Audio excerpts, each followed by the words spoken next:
HB 910 by Phillips, relating to the authority of a person who is licensed to carry a handgun to openly carry a holstered handgun, creating a criminal offense, providing penalties. I recognize Representative Phillips. Thank you, Mr. Speaker. Members, welcome to a second attempt at this.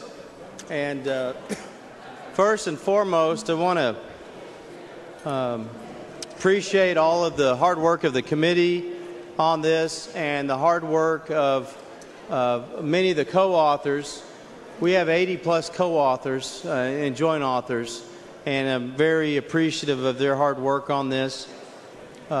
Think about this. 20 years ago this year, we passed the CHL license, a concealed handgun license in Texas.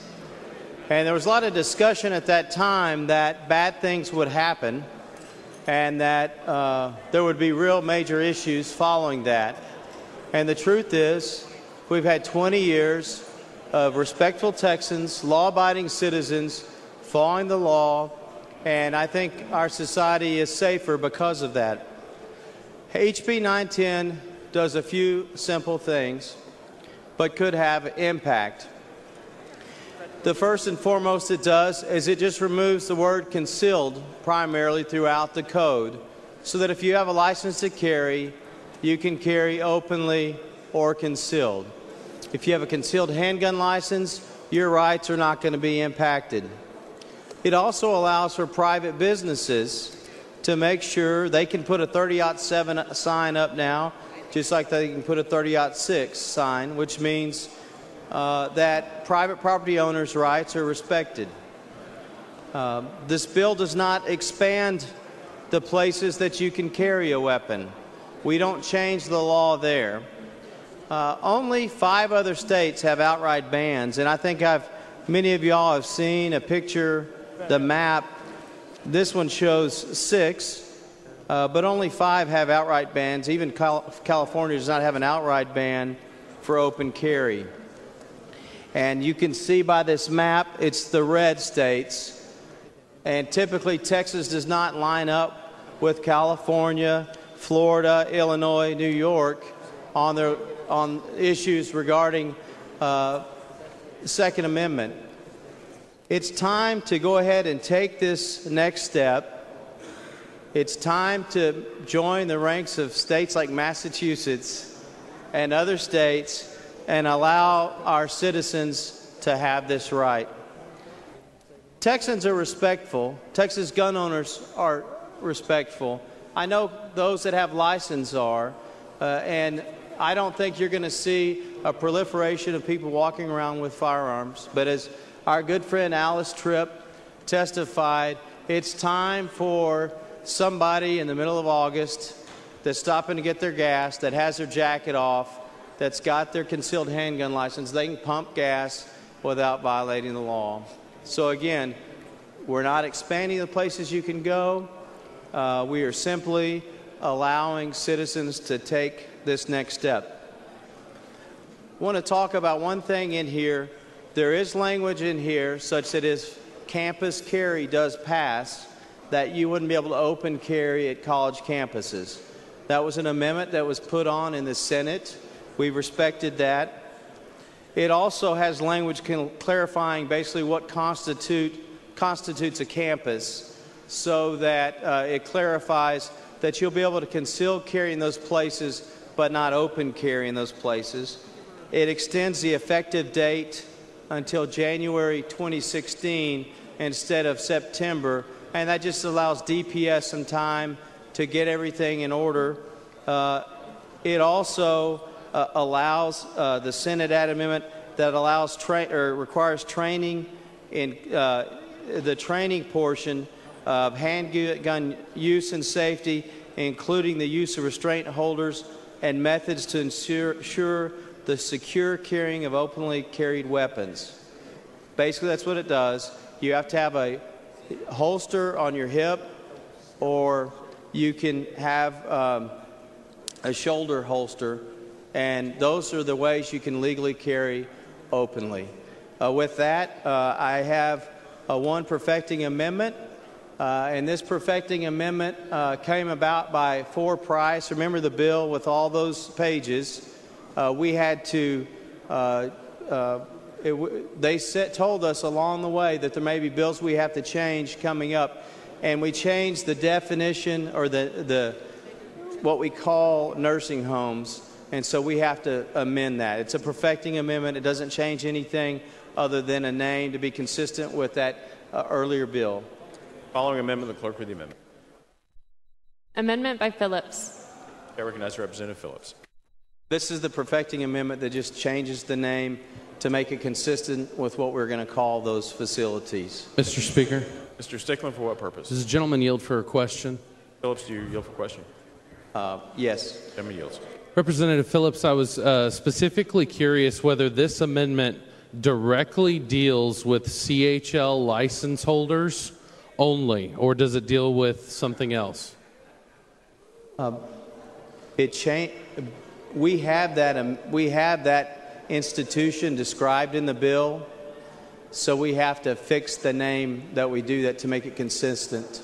But does this specific amendment address CHL license holders? Yes, it does. Okay, so it's your opinion that anything that deals with anything in the bill or a statute? No. Could you please explain? No, that's not the case. Currently, my bill specifically says a license holder cannot go on those premises. That's the current law, right? Dealing with a licensed holder, and this is just explaining that definition. I mean, it's just changing that wording. So it's just a change of where a CHL license holder can go? No. I think it's real simple, Mr. Stickland. In fact, let me get a copy of that amendment. We changed what we call nursing homes to nursing facility in the law. That's all this does. No. So if you have a problem with this, it doesn't really matter to me. I'll withdraw the amendment. Representative Phillips, it's not that I have a problem with it. I'm just trying to see what kind of amendments are acceptable. I have no perfecting amendments, and I would move passage then. Oh, do we have more amendments? Mr. Stickland, I'm sorry. I apologize. The amendment was withdrawn. Following amendment, the clerk read the amendment.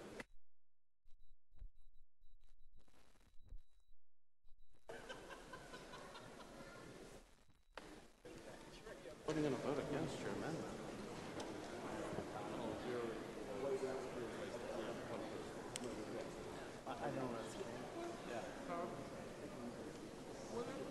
Amendment by Navarez. I recognize Representative Navarez. Which one is this one?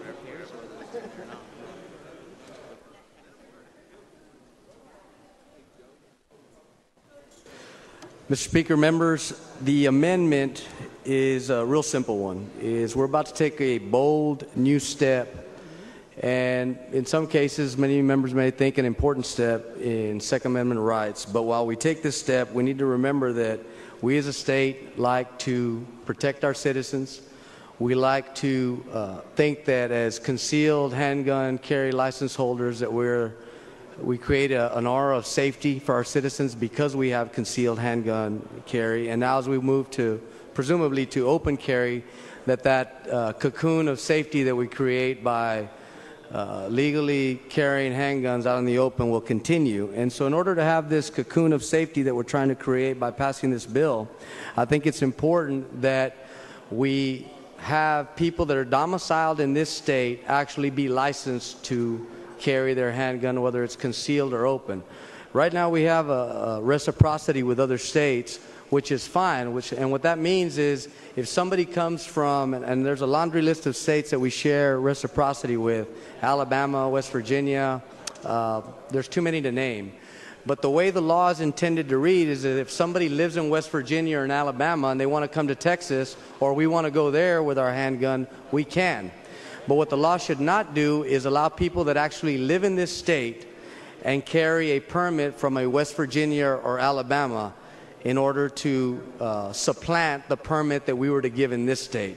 So my amendment What it does is it would not allow anybody who's actually a domicile of Texas to carry a permit from another state. In other words, if you actually live in Texas, you must be licensed in Texas and not licensed in Alabama, not licensed in West Virginia, not licensed anywhere else.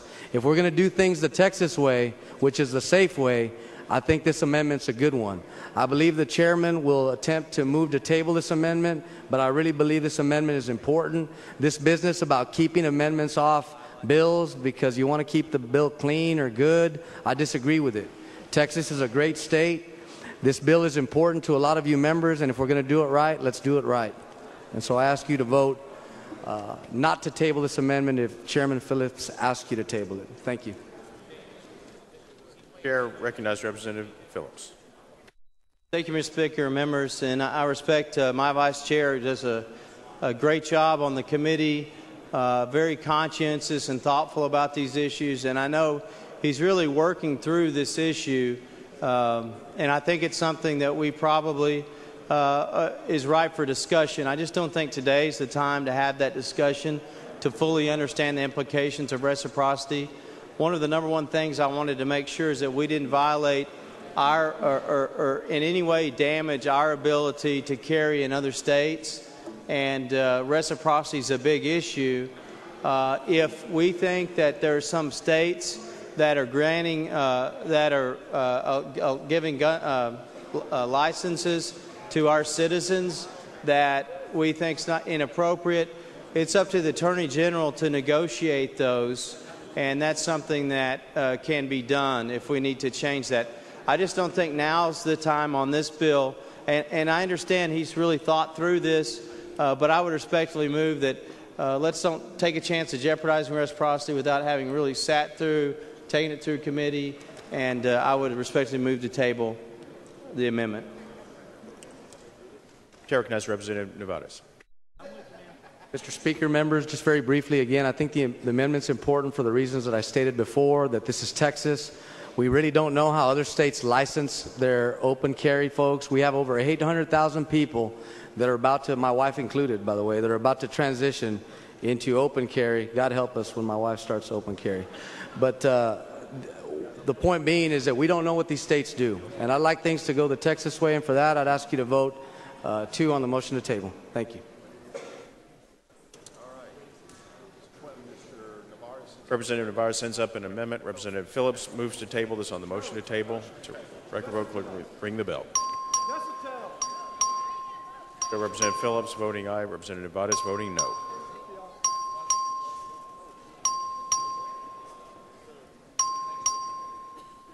Show Mr. Lucio voting no. Romero, no. Show Mr. Turner Tarrant voting no. Show Mr. Longoria voting no. Have all members voted? Being 94 ayes and 42 nays, the motion to table prevails. Following amendment, the clerk read the amendment.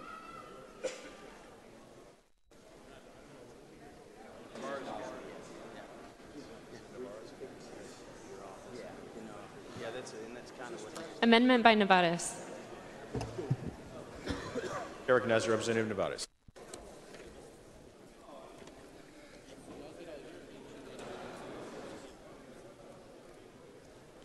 Mr. Speaker. Mr. Martinez-Fisher for what Parliamentary inquiry. State your inquiry. Mr. Speaker, I'm curious, under Rule 4, Section 8, I understand the rule sets committee schedules in cooperation with the committee coordinator. And I understand by reading the rule that the rule says that the committee shall schedule regular meetings. Is that am I reading the rule correctly, sir?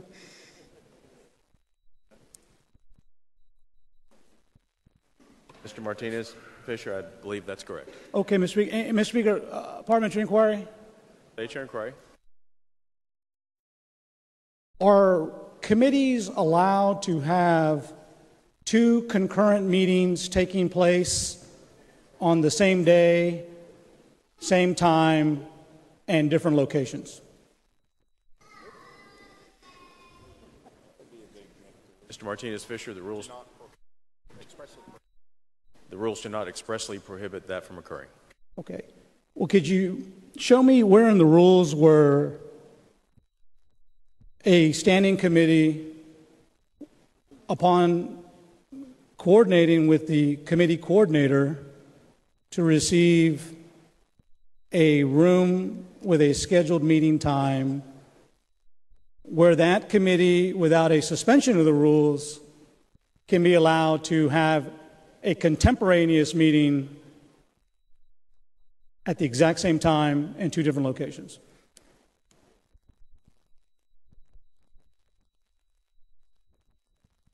Mr. Martinez Fisher, the rules allow the committee to have different forms of meeting at different times.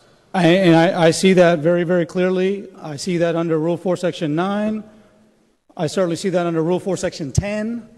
And I presume that the chair, when telling me that, is talking about work sessions, formal meetings, subcommittee meetings. Is that correct? That's correct. Now, for formal meetings, pursuant to posting requirements under the rules, while you tell me there is a rule that does not prohibit a committee from meeting two different meetings, same time, two different rooms, and I realize that I'm struggling to find a time ever when a committee's been able to do that in the 15 years that I've been here. I'm wanting you to show me affirmation in the rules that says that a committee can do that. Mr. Martinez Fisher, this sounds like something that you'd like to discuss down front with us. I'd love to talk to you about it, but I think it's important that we set this context for the conversation just in case anybody else wants to participate in it. Are there any places in the rules that say a committee can meet two meetings, same time, different locations? Martinez Fisher, the rules contemplate that committees can have different meetings at different times. On the same day? Yes, on the same day. So a committee, Mr. Speaker, parliamentary inquiry, if a committee of Homeland is a committee of 7 members, and to have the available quorum that you need to meet, how can a committee conduct its business two places, same time, two different locations, and be able to meet and have a quorum?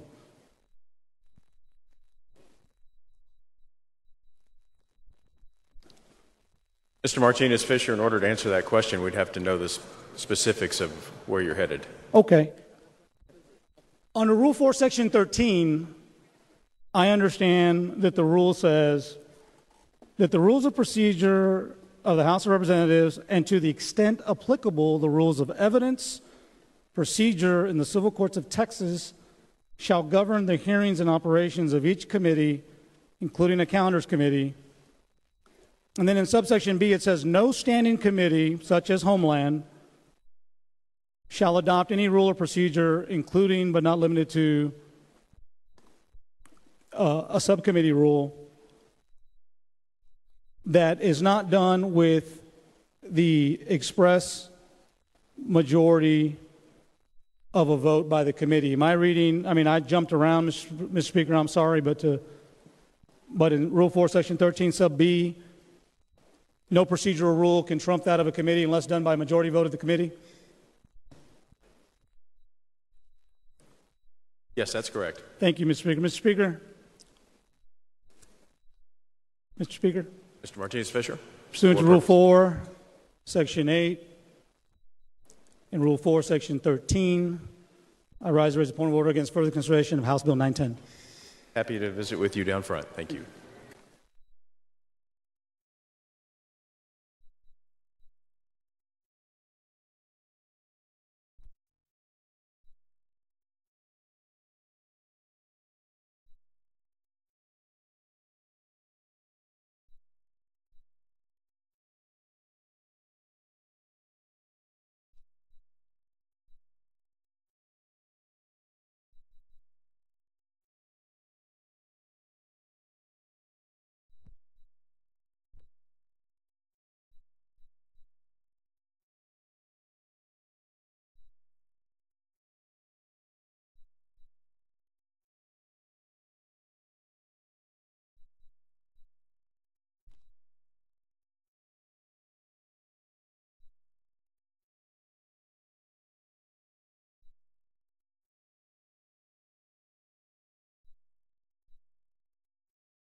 Members, the point of order is respectfully overruled.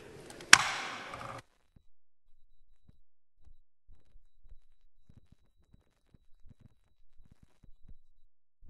following announcement, the clerk.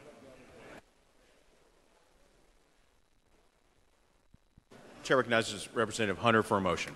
Mr. Speaker, members, I request permission for the Committee on Calendars to meet with the House is in session at 1:45 p.m. today, April 17, 2015, place 3W9 to consider a calendar. Members, you've heard the motion. Is there objection? Chair is none, so ordered. Following announcement, the clerk read the announcement. The Committee on Calendars will meet at 1:45 p.m. on April 17, 2015 at 3W.9 for a formal meeting to consider a calendar.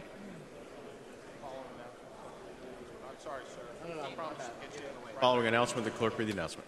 The Committee on Appropriations will meet at 1 p.m. Monday, April 20th, 2015 at E1.030 for a formal meeting to consider pending business. Chair recognizes Representative Navarez.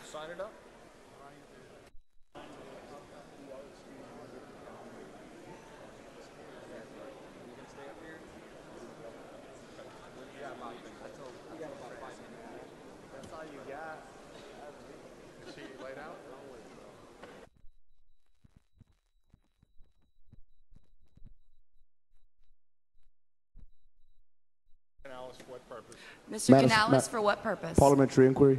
State your inquiry. Since it's the position of the House that we can physically be in two places at once, can I vote for my district?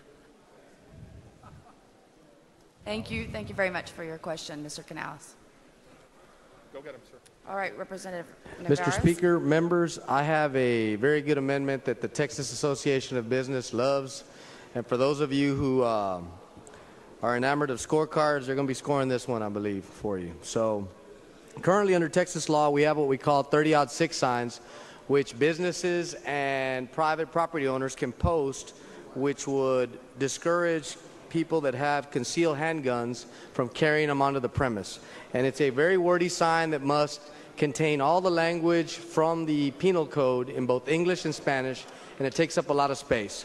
And really what that sign does is it demonstrates the intent of the landowner, the property owner, the business owner to run his business in a certain way and ultimately to exclude somebody with a concealed handgun. And so what we propose to do in this signage amendment is make the sign simple. And what we propose is a pictogram with a gun encircled and a line drawn through it, and then the word section 30-6. And in the event open carry passes, a second sign where if you choose to allow somebody to enter with a concealed gun, they may, but not with an open one.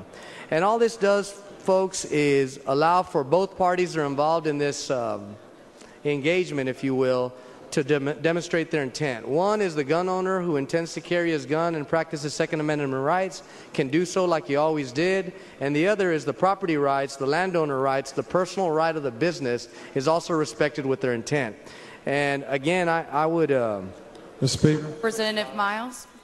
Parliamentary inquiry. State your inquiry. In House Rule Resolution 4 that we adopted on January 15th,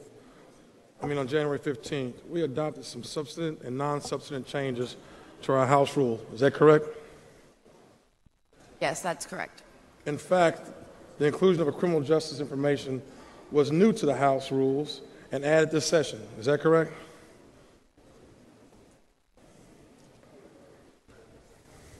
There was an amendment by Representative Moody that added criminal justice.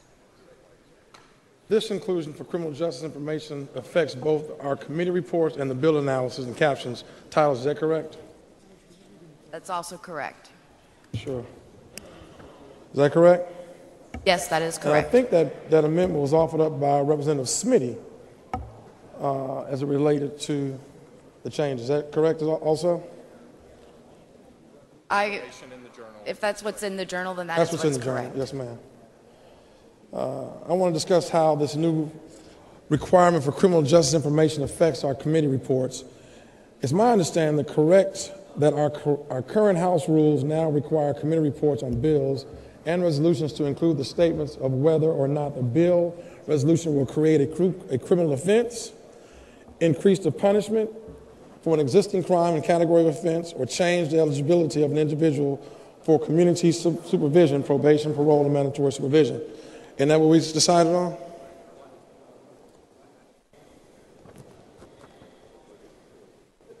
Yeah. Yes, if you're reading the rules written, you are correct.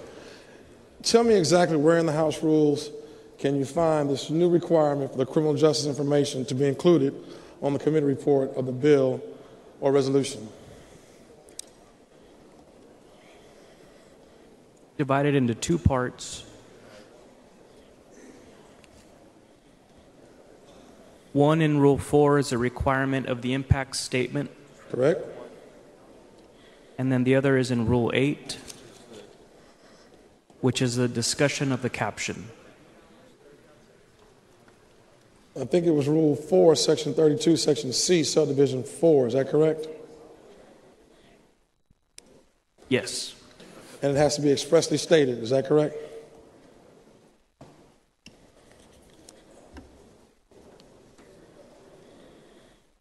Yes. The language as read is the language in the rule. Okay. Well then, Mr. Speaker. Yes, sir. I raise a point of order. The further consideration of CHB 910 under Rule 4, Section 32, Subsection C, Subdivision 5, the Rule of the House, 84th Legislative Session, because the bill analysis does not specify and expressly indicate whether or not the bill creates a criminal offense, increase the punishment for an existing criminal offense or category of the offense, or changes the eligibility of a person for the community probation. Bring your point of order down front. Accused Representative Hunter, Guerin, Sarah Davis, Huberty, and King because of a calendar's committee meeting on the motion of Representative. Who is it?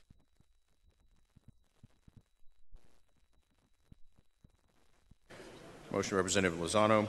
Excuse Representative King and Larson because calendar's meeting on the motion of Representative Ashby. Excuse Representative Cook, Harless, and Guerin, and motion of Representative Otto. Is there objection? Chair is none so ordered.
Excuse Representative Johnson because the calendar's committee on the motion of Representative Guillen. Is there objection? Chair is none so ordered.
Miles raised a point of order. The point of order is respectfully overruled.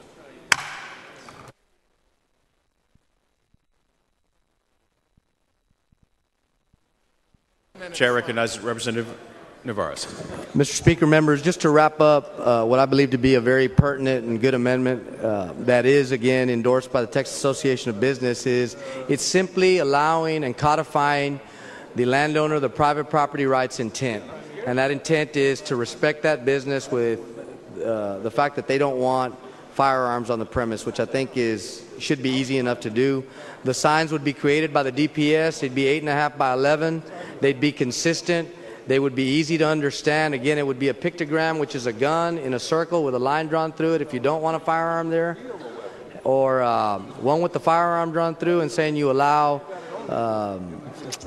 concealed carry but not open carry. And so, again, I believe this is good for those of us that support our local businesses, for those of us that believe that commerce is important in the state, and for those of us that more importantly believe that private property rights are important and the intent of the individual and the landowner is important. We should vote for this amendment.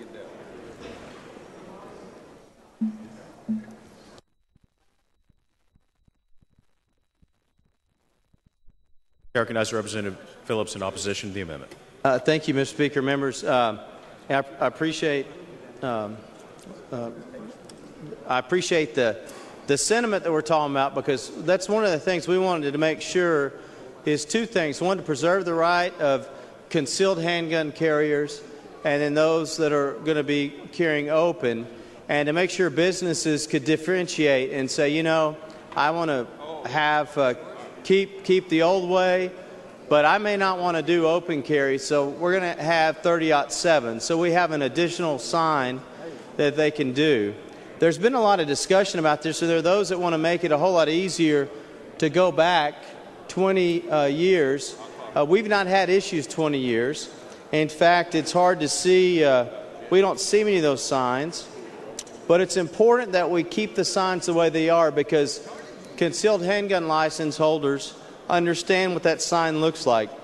They look for that sign when they go somewhere.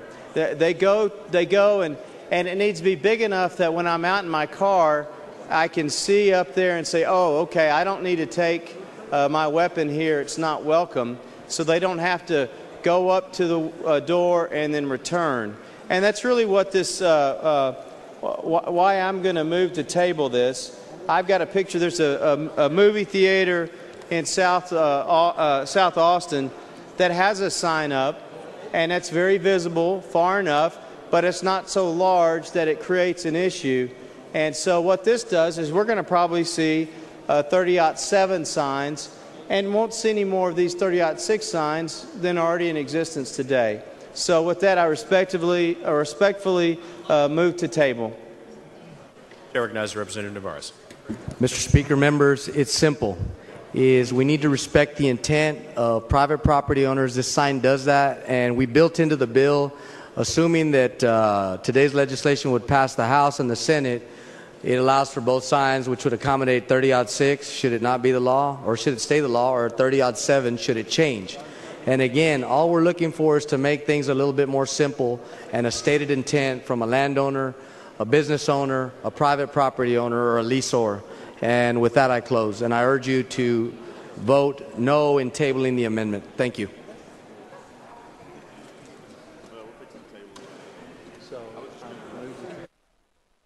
Representative Navarez sends up an amendment. Representative Phillips moves to table this on the motion to table. Clerk, ring the bell. Vote aye. Vote nay. Show Representative Davis of Harris voting no. Show Representative Hunter voting aye. Have all members voted? All members voted. Show Mr. Metcalf voting aye. Being 97 ayes and 43 nays, the motion to table prevails. Mr. Speaker. Mr. Stickland, for what purpose? Can I request that every vote on HB 910 be strict enforcement and a record vote from here on out?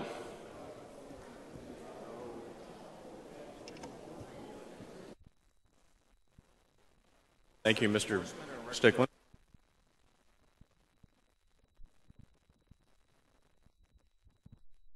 will have strict enforcement and record vote on all the amendments and the bill.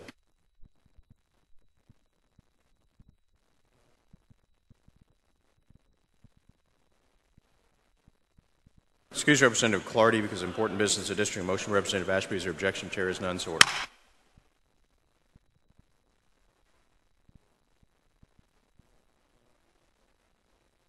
Following amendment, the clerk read the amendment.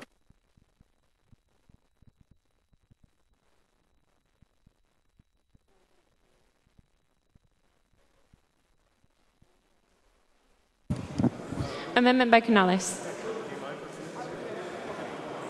Mr. Speaker, members, I'd appreciate your attention. This is I think, a real common sense amendment. Currently, most law enforcement requires a level 2 holster. This is a holster where somebody can't randomly come and jerk your gun out of your belt, or if you're sitting at McDonald's and your gun falls out of your holster, this thing holds your gun in, and it requires a safety latch.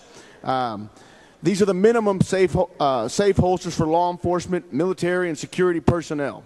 And the reason being is so somebody can't come and yank it out of their pants. Somebody can't come and take the gun. And that's one of the biggest concerns with open carry is somebody taking your gun away from you.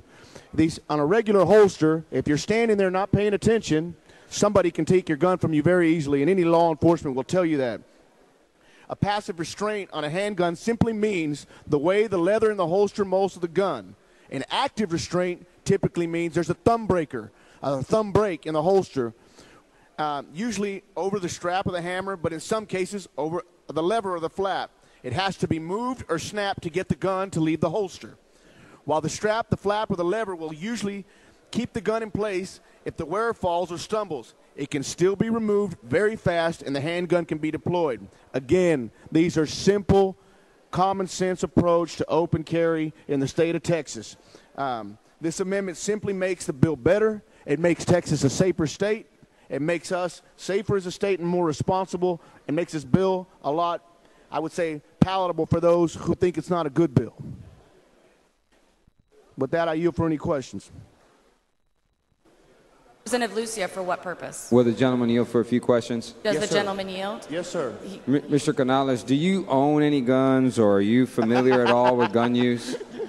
I own a lot of guns, Representative. I'm a big fan of guns. I love firearms. I think that there's a purpose and there's a time and a place, and I think that this is an amendment that only furthers the safety of gun users.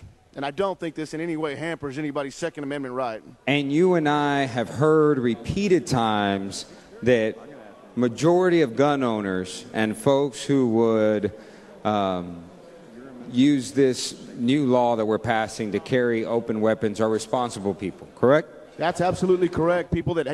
Gun owners are generally some of the safest people and most responsible people because they know what they've got, and a firearm can be a tool, but a deadly weapon. And so, and you and I both have large constituency of pro-gun NRA members in our district, correct? Absolutely. The majority of the people in my district are pro-gun.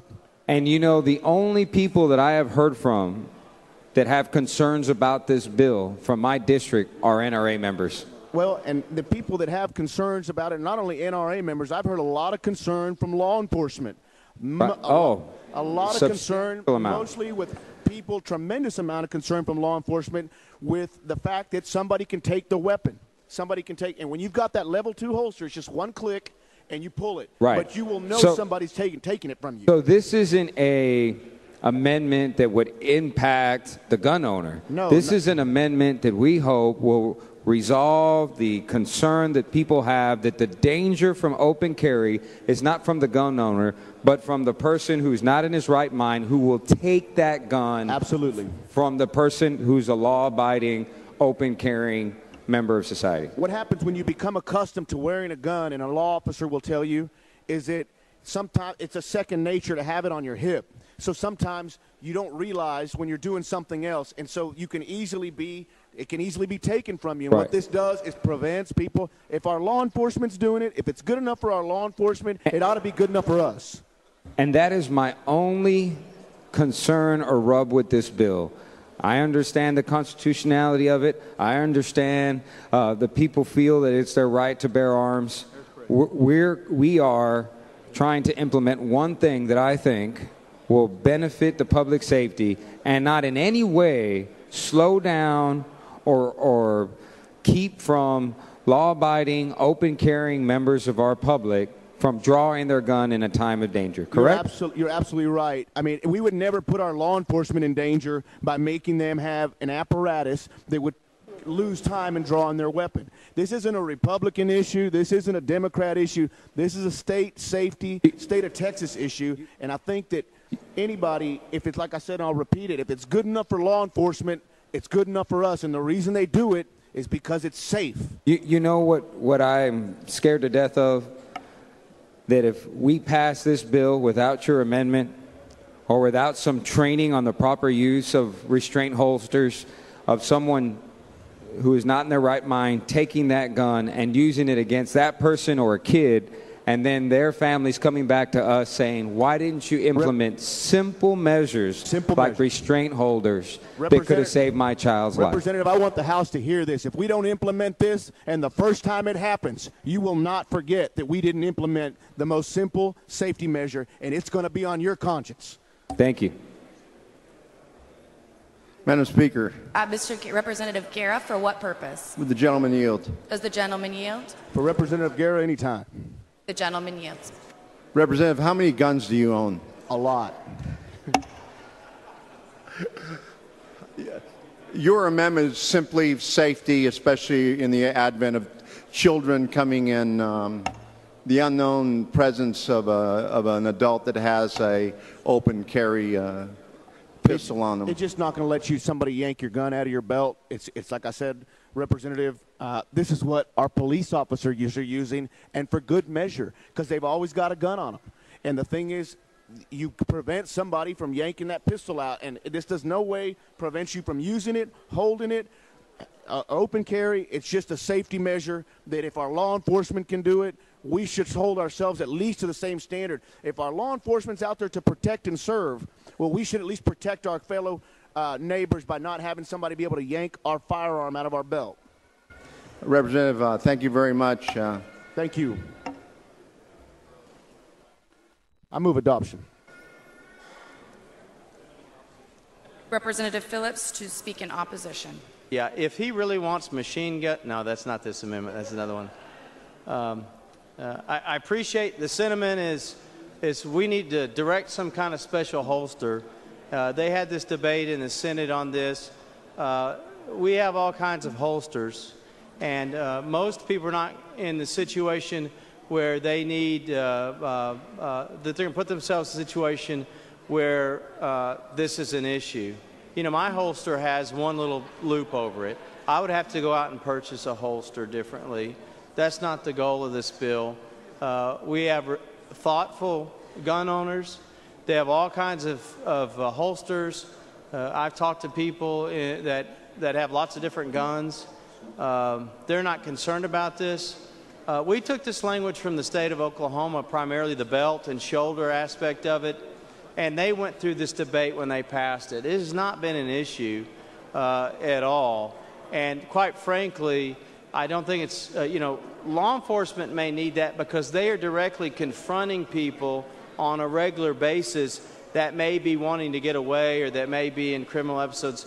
That's not who we are. So I understand the thoughts behind this. It's just not necessary. It's overly prescriptive, and also we haven't needed it for concealed handgun holders. So with that, I would respectfully move to table. Representative Canales to close. I think you understand, members, the nature of my amendment, and I'll leave it to you like this. It's not if it's going to happen, it's when it's going to happen.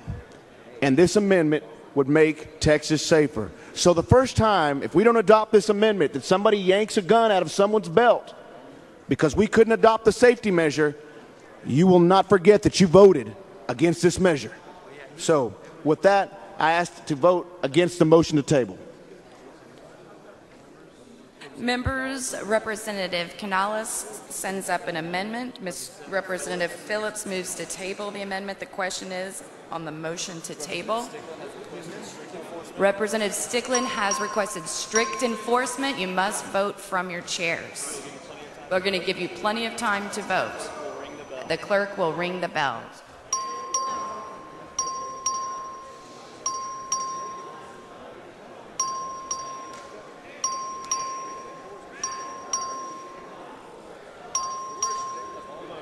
Have all members voted? Strict enforcement, Representative White. You need to vote from your chair.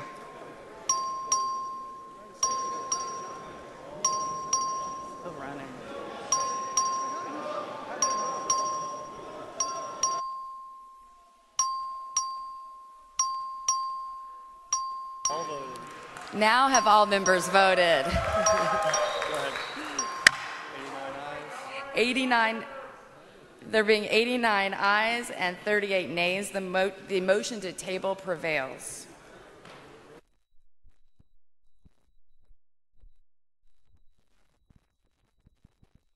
Following amendment, the clerk will read the amendment.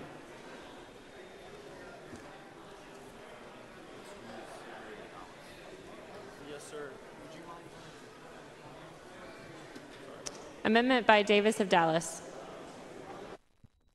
Chair recognizes Representative Davis of Dallas.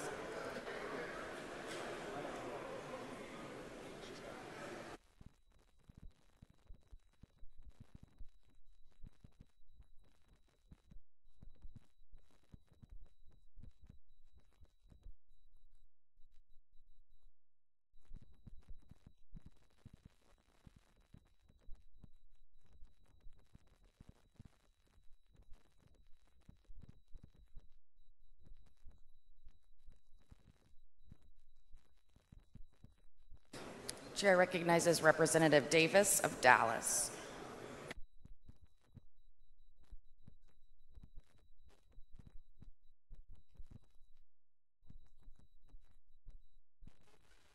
You like it?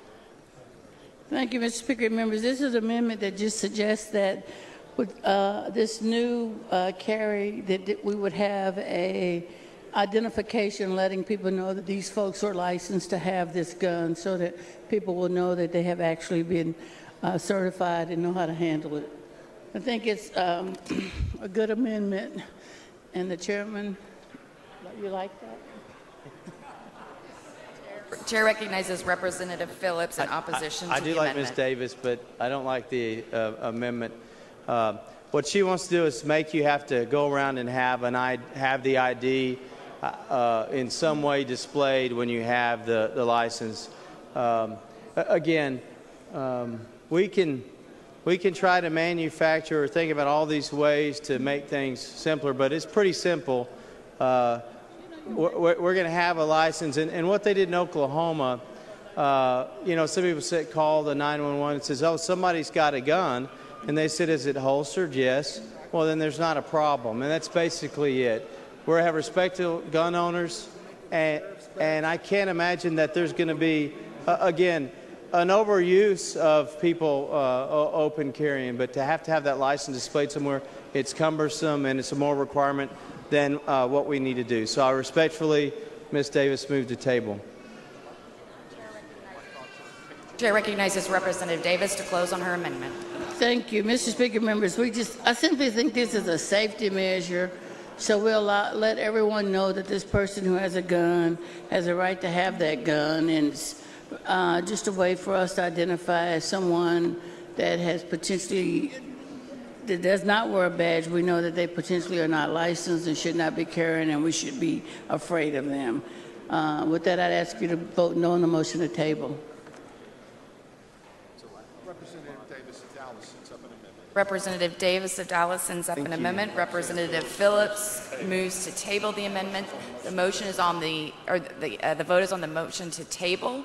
Again, this is strict enforcement, so vote aye or vote no from your desk. The clerk will ring the bell. So Representative Davis of Dallas voting aye. No, it's strict enforcement. You All right. So please show Representative Davis of Dallas voting no and Representative Phillips voting aye. But you have to vote from your desks.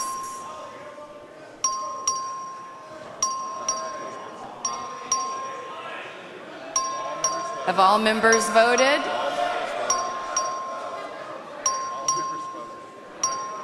Waiting for her. Have all members voted? All right, take them out. There being 88 ayes and 35 nays, the motion to table prevails. Please excuse this one. Please excuse Representative Ken King and Representative Chris Patty because of important business in the district on motion of Representative Kimple. Please excuse Representative Clardy because of important business in the district on motion of Representative Ashby. And please excuse Representative Mary Gonzalez because of important business in the district on motion of Representative Jay Rodriguez.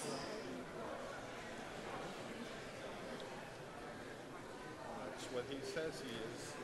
All right, can I get those sheets back? Following amendment, the clerk will read the amendment.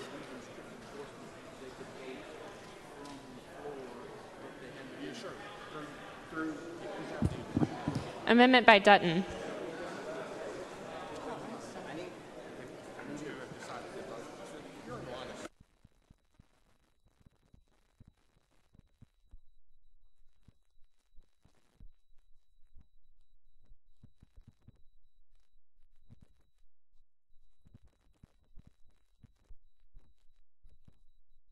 Chair recognizes Representative Dutton to explain his amendment.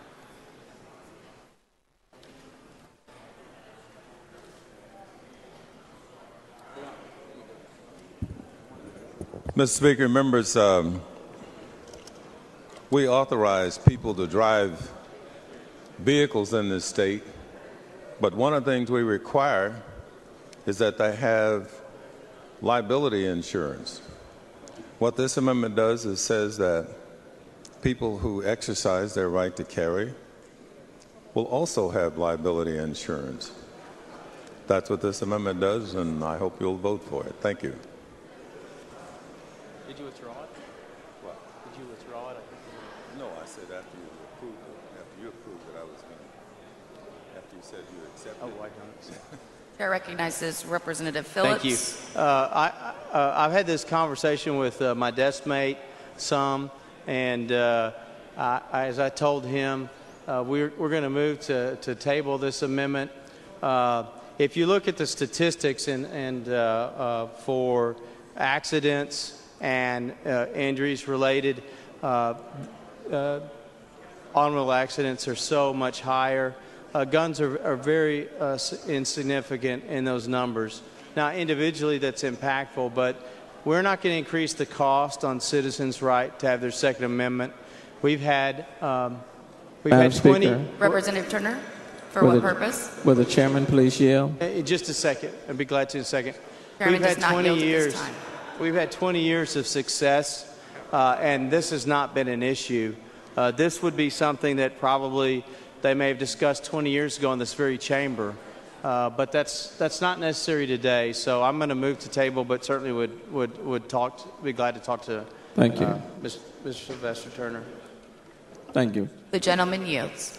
Representative Phillips, why would we not, though, require people that carry guns to have insurance? It seems a reasonable request. Well, I could start and first to say when I saw the broader picture, I don't see that in the Second Amendment of the Constitution that it says you have a right to bear the arms if you have insurance. And I know that's probably right. Some would argue that anybody should be able to carry a gun. Yeah. That there shouldn't be any restrictions. Exactly. So why then would you be? Are you supportive of the constitutional right to carry? Then I'm very supportive of the constitutional right to carry, and I think is this a constitutional right to carry bill? This is allowing under our Constitution to allow us to. But is this a constitutional right to carry bill? The Constitution allows it under this. But no, Mr. Turner, what I'm saying is. That's just the first and foremost. If you would like to make this a constitutional right to carry, you're might have a chance to vote on that in a little bit. Okay. Well, are you going to accept that amendment? I might, if you keep talking it up. It sounds like. Well, let's just stop and let's just let me just bring down my amendment to have a right to constitutional carry. Let's just end it right now. If you tell me you're going to accept it, I go down there and I'll write it up. What I do know, Mr. If I write it up, will you accept it? Mr. Turner, will you listen? What I do know is that the Senate set basically the parameters of this. Set the parameters of what we're going to do, right? And they passed very similar to this, and that's what I'm trying to keep it to, Mr. Turner. They debated the insurance, and so, Mr. Turner, I just disagree that insurance is necessary, and that's why I move to table. Right, and I understand, Chairman. I'm just saying that to me, when people should be responsible.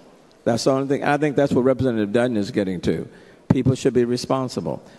But to the extent people are non-responsible, there ought to be insurance. That's the only thing I think that's what he's asking for. I agree, responsible, and I think we've had 20 years demonstrated responsibility of license holders, and we'll continue to do that with all due respect. Thank you. I move to table.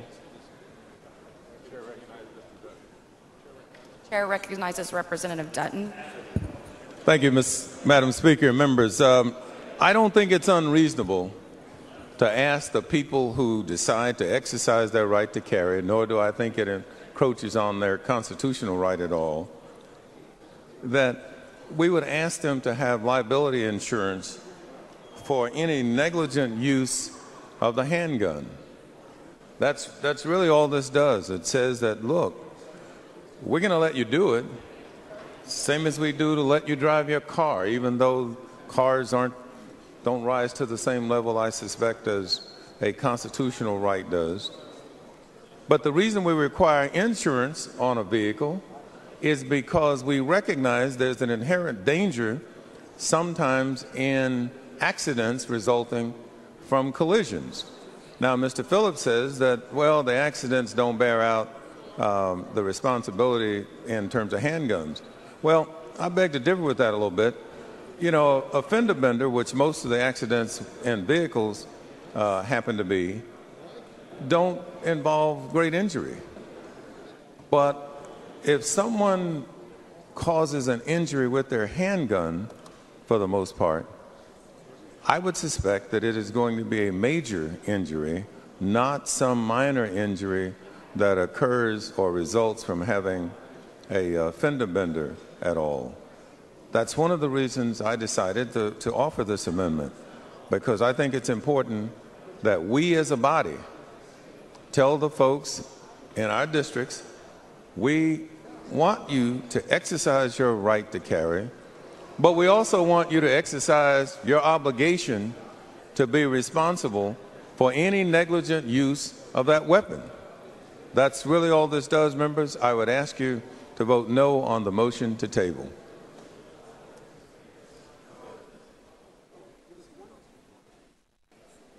All right, members, Representative Dutton sets up an amendment. Representative Phillips moves to table. Respectfully moves to table the amendment. The question is on the motion to table. Vote aye or vote no. You have to, from your desk. Clerk will ring the bell.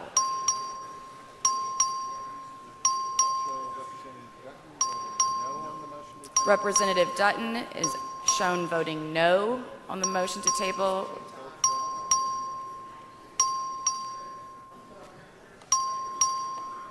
My button's not working. Representative Phillips voting yes. My button's not working. Please show Representative Schaefer voting aye. His machine has malfunctioned. Have all members voted? Being 88 ayes and 36 nays, the motion to table prevails.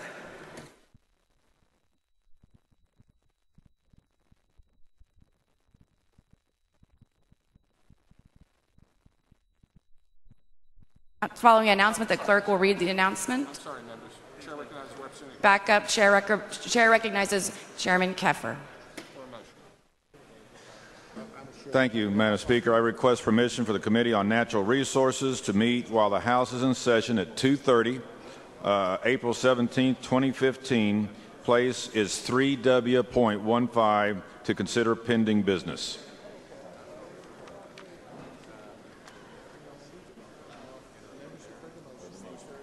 Members, you've heard the motion. Is there objection?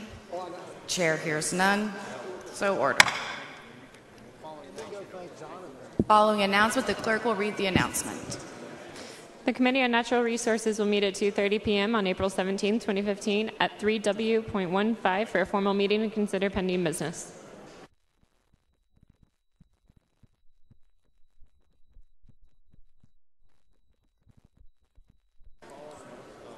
Following amendment, the clerk will read the amendment.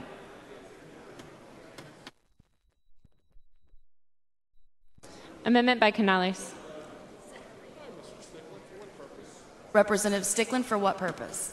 May I move that the exchange between Representative Turner and Representative Phillips be reduced to writing and placed in the journal? Yes. Thank you. Was there objection? Chair hears none. So ordered.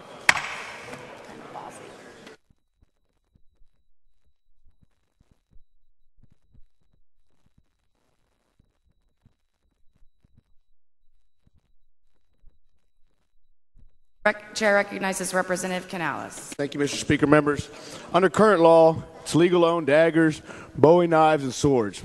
Yet under the Penal Code 46.02, it's illegal to carry a knife over 5 inches on your person unless you're in your home or your vehicle. My amendment is germane, and it simply allows, and if we're going to be doing this and we're going to say you can open carry, well, you sure as heck should be able to carry a knife. And so this is Texas. I have a friend of mine who's a reporter who was arrested for having a 2-inch blade. Okay? These weapons that we're saying we can open carry, we should surely be able to carry a knife. And so basically that's what my amendment does. If we're going to get this open carry done, let's get at least the ability to carry a knife done. So finally, most knives are substantially cheaper than the cheapest firearms, so the poorest Texans are at most risk of being victims of crime. A $10 knife may be the best option for self-defense when a person cannot afford a handgun. So at least I might let somebody have a handgun, a knife, if they can't afford the handgun.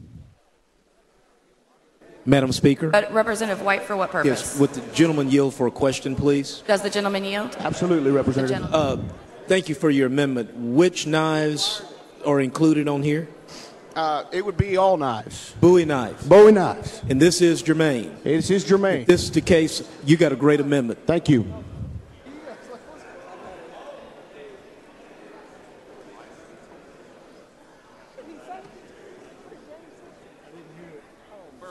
Yeah.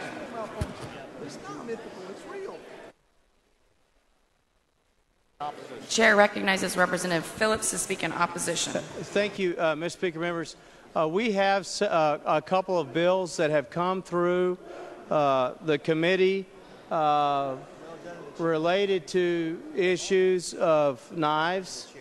And so I don't really have an issue with, I would generally maybe think about accepting an amendment like this, but that's not what this bill's about. And so I don't want to accept things and muck it up, so to speak. We do have several bills coming that deal with this issue, and I think we'll have a chance to clean up what knives mean.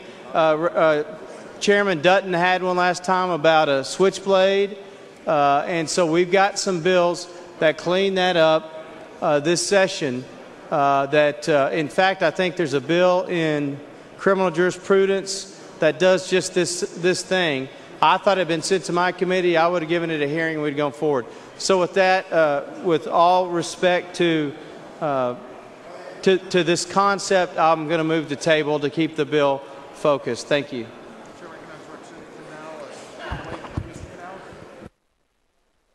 Please excuse Representative Celia Israel because of illness on motion by Representative Donna Howard, and excuse Representative Ana Hernandez because of illness on motion of Representative Lucio. The chair now recognizes Representative Canales to close on his amendment.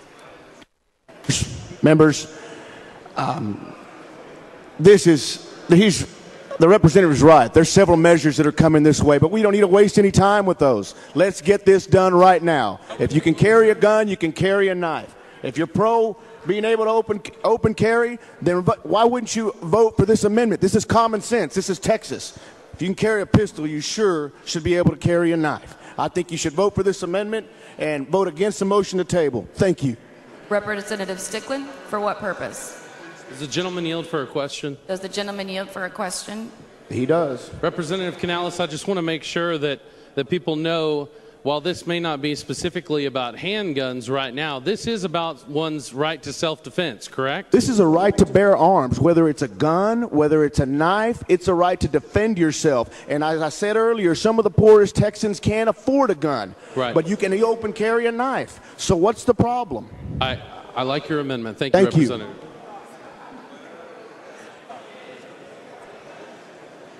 Members, Representative Canales sends up an amendment. Representative Phillips moves to table the amendment. The question is on the motion to table. Vote aye, vote no. The clerk will ring the...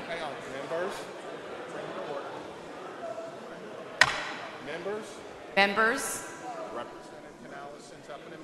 Representative Canales sends up an amendment. Representative Phillips moves to table the amendment. The question is on the motion to table. Vote aye or vote no. Show Representative Canales voting no. Representative Phillips voting aye. The clerk will ring the bell. Have all members voted? Yeah, let me tell you why. Show Speaker Craddock voting aye. Have all members voted? There being 72 ayes and 53 nays, the motion to table prevails.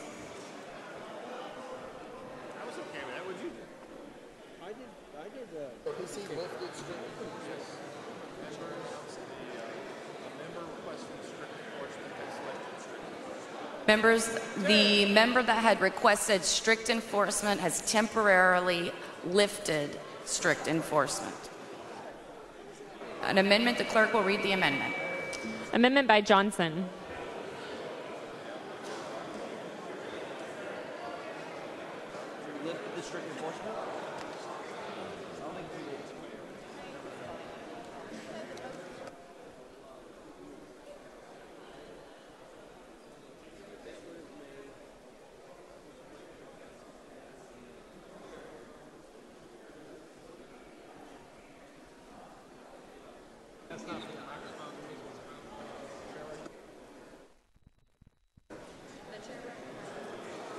Chair recognizes Representative Johnson.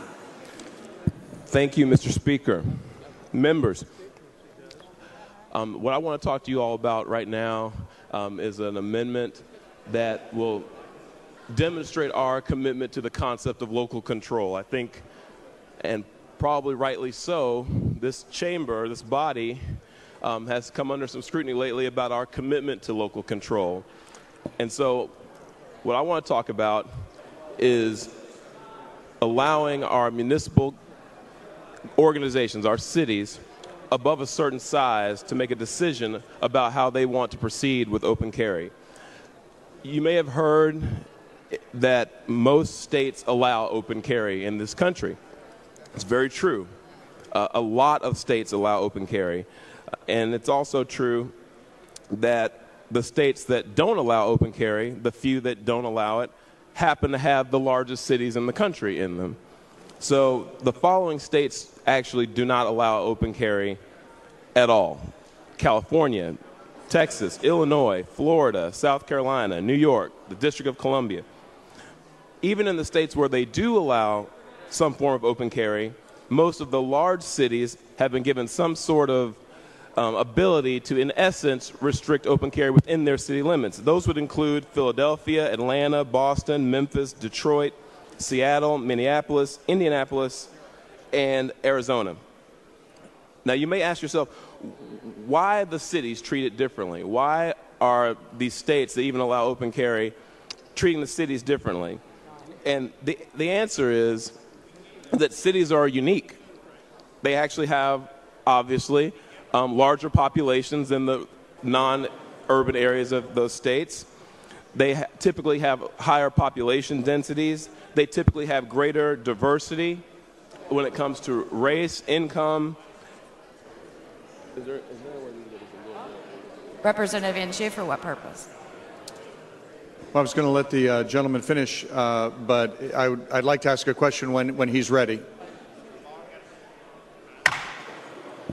Members, can we have some order, please? We have members that are complaining they cannot hear. What? So the issue is this. Order. The issue is that if we actually pass this bill and allow open carry in Texas, we will instantly have the largest cities in this country to ever implement open carry. And nobody knows what that looks like. Nobody knows what happens when you introduce open carry into a densely populated, racially and economically diverse area in terms of the impact on law enforcement's ability to do their job or the impact on economic development. So what's the solution? We don't need to address the issue of restricting open carry around the state carte blanche, just across the board.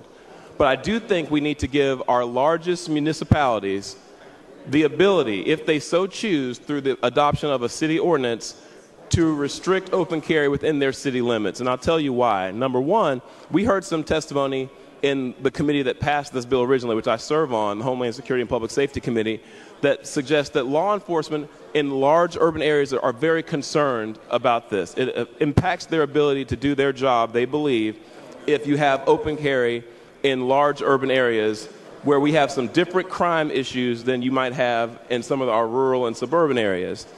Number two, you have an economic development issue. Cities are largely in the business of marketing themselves to other parts of the country to attract businesses, to attract residents, and open carry may or may not fit with the reputation, personality, the image that a certain city might want to convey. And that should be up to each city to decide.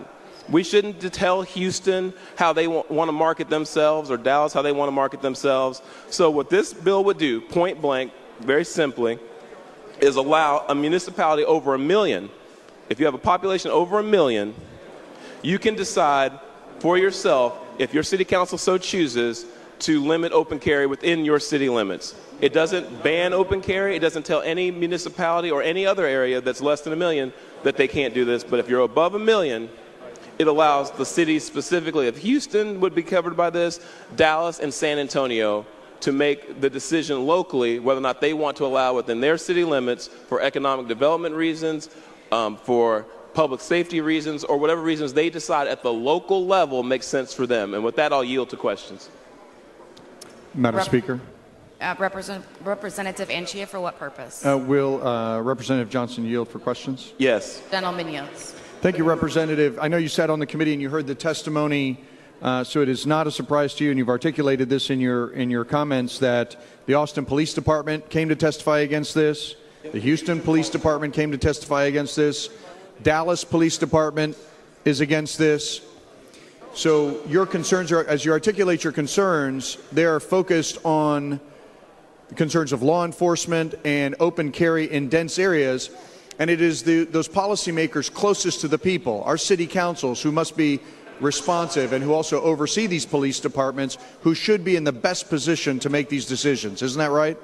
I agree with that statement, yes. And yes, we did hear testimony from Austin PD and from Houston PD. Those are the ones that I remember. I can't remember if there was anyone else that said that it would be their professional opinion, policing a large city, that this would actually make their lives more difficult. It would make it harder for them to do their job in a large urban area.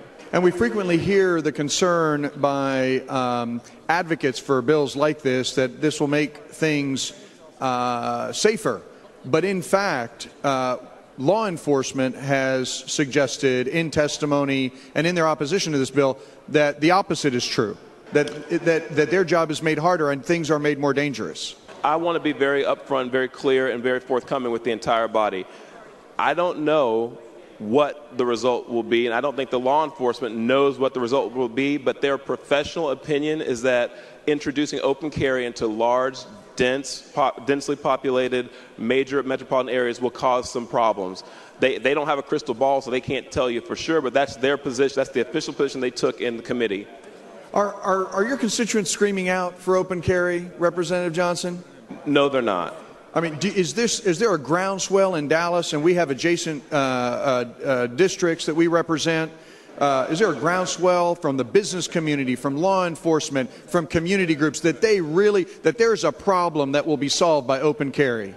I'll answer that question this way. I'll say no, in my district it's not. But I also recognize that there may be districts around the state where there is this outcry for it. And I want to respect that. I really do, which is why this is a local control amendment. This says if your municipality wants to do this, they can do it. And if they don't want to do it, they can't. This is all predicated on the idea, basically, that the U.S. Supreme Court has never established that the Second Amendment gives you the right to openly carry. So this is not a violation of anyone's Second Amendment rights for a municipality to say that we won't allow this form of carrying of a weapon in our city limits. And in fact, the largest city right now on the list of major cities that ostensibly has open carry is Arizona. But if you read their law, they have a carve-out for federal, state, or local laws prohibiting weapons. So they actually allow their municipalities to, if they want to, pass local laws to say, not here, not here, not here.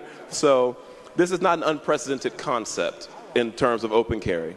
So what you're saying is this is unprecedented if this bill passes? It would be unprecedented for the largest cities in the country. There are places that have more like open carry like what we are proposing doing here, but not in any area that's as large as Dallas, Houston, or San Antonio. That's never been done. And the reason I talked about your district and my district, that if people were crying out for this, if people perceived a problem that this was going to solve, they might actually lobby their city council member to be in favor of it, right? That's true. Yes. And your bill would allow that, correct?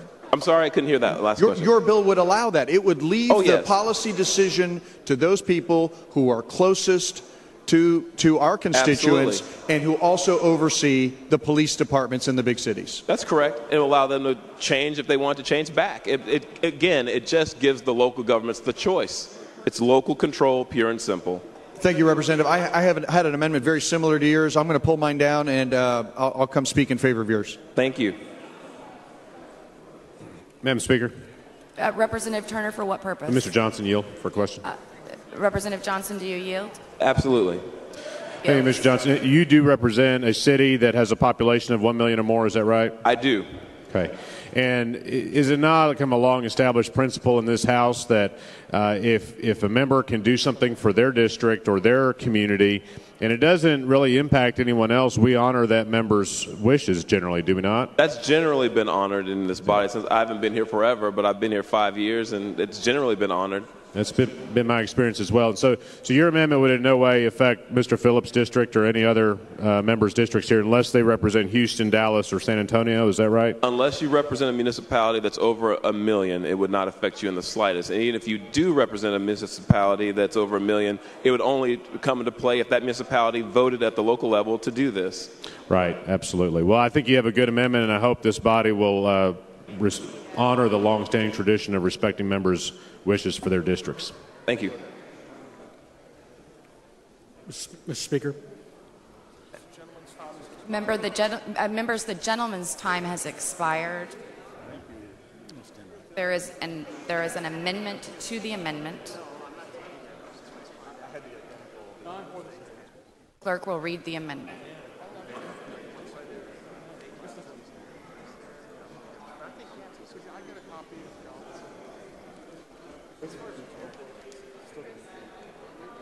You're talking about county cities.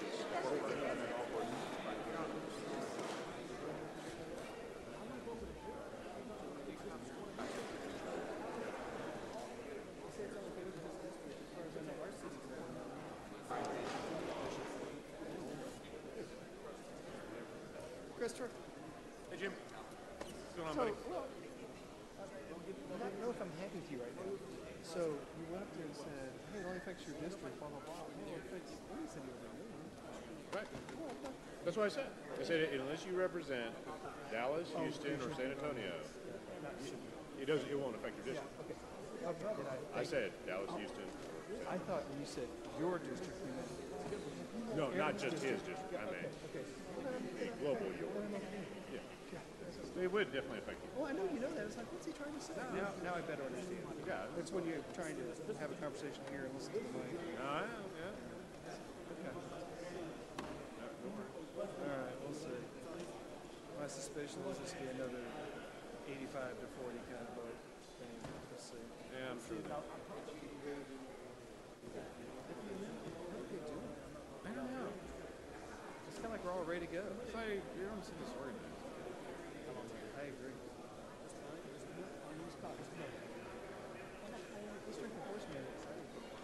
Yeah, I was. Then it just lifted it. I didn't know you could do. It's like time out, time in.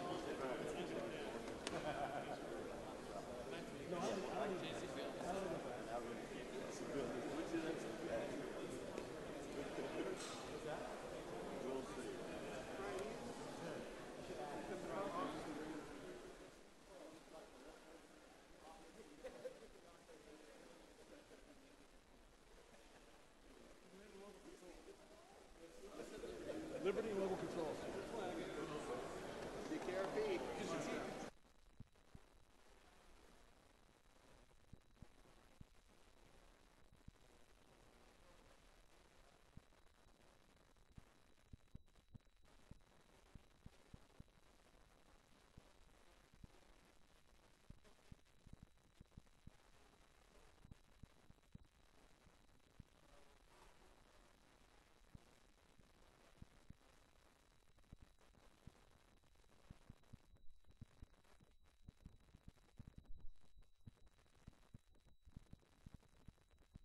Following amendment, the clerk will read the amendment.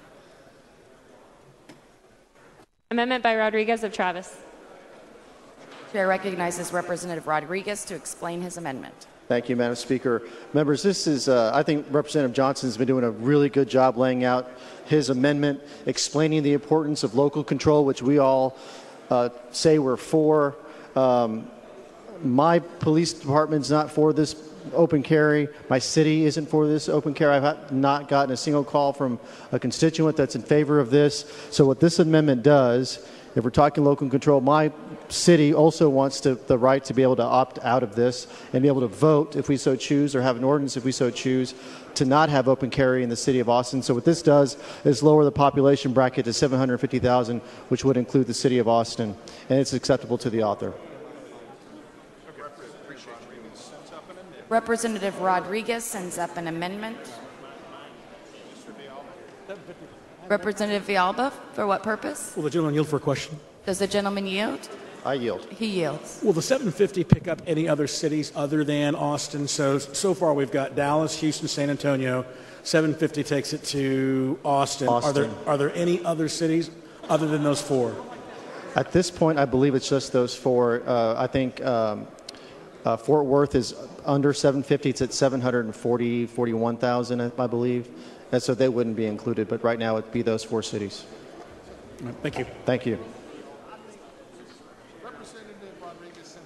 Representative Rodriguez sends up an amendment. The amendment is acceptable to the author. Is there any objection? Is there any objection? Chair hears none. The amendment is adopted. Now we're back on the Johnson amendment as amended. Is there anyone wishing to speak on for? Is there anyone wishing to speak on, for, or against the amendment? Mr. Phillips? Okay. Hang on 1 second. Hey, Mr. Phillips?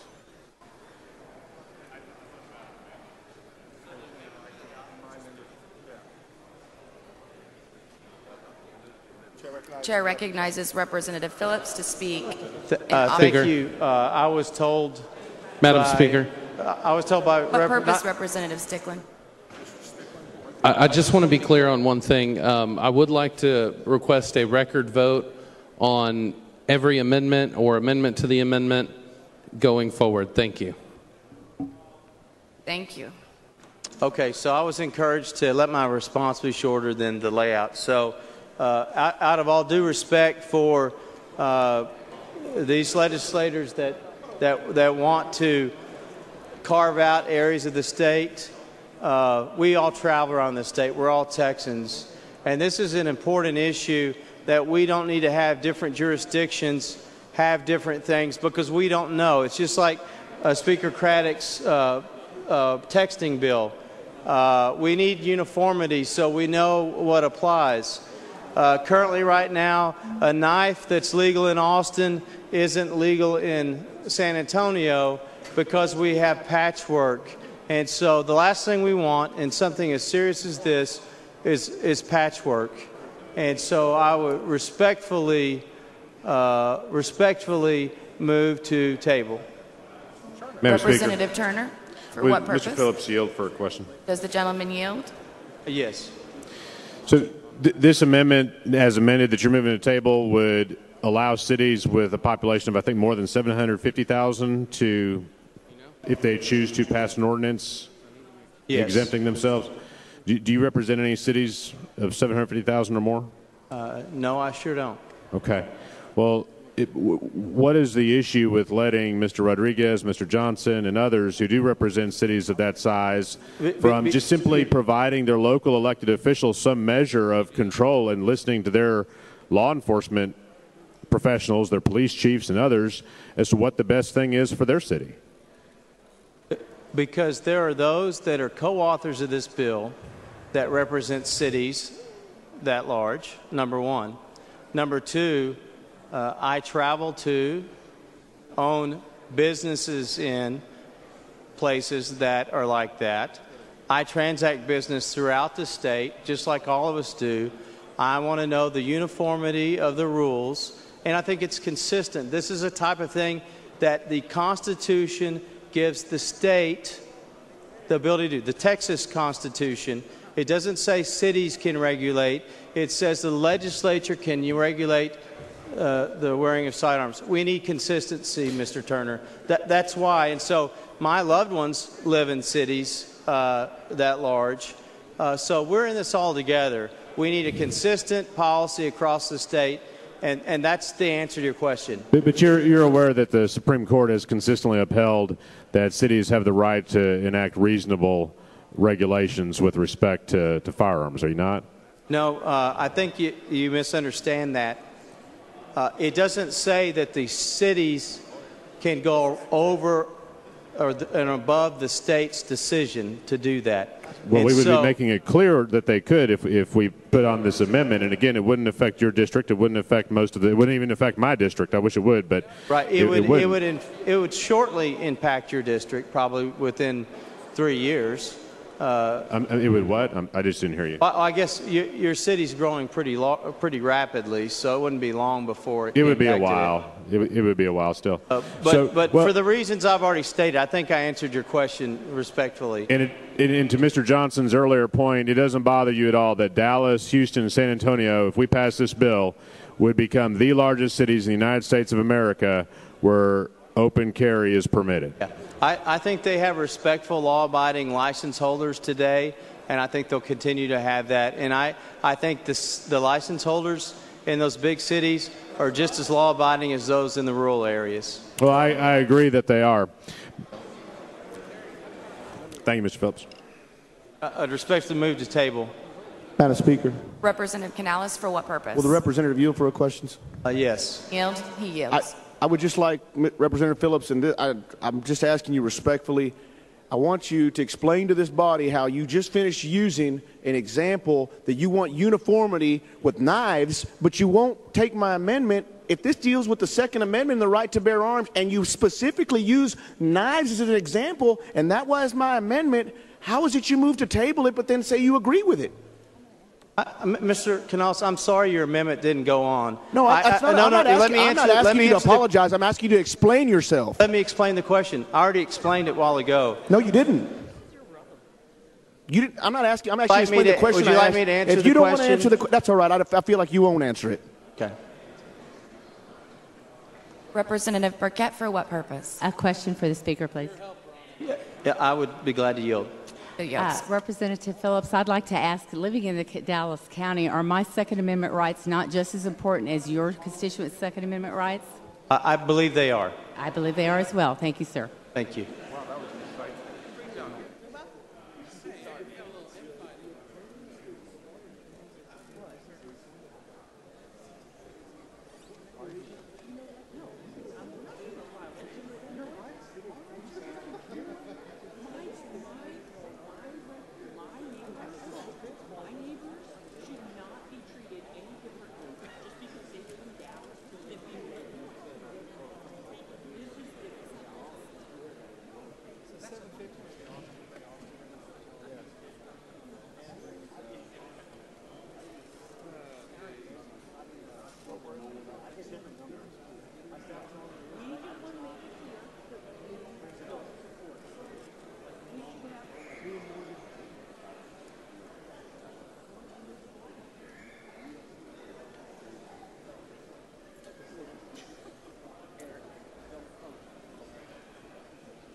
Could Representative Phillips and Representative Johnson please come down to the front?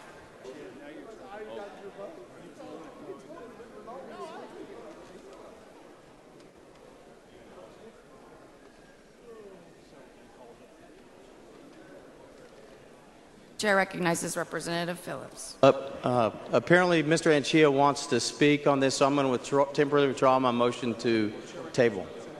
Chair recognizes Representative Anchia to speak in favor of the amended amendment.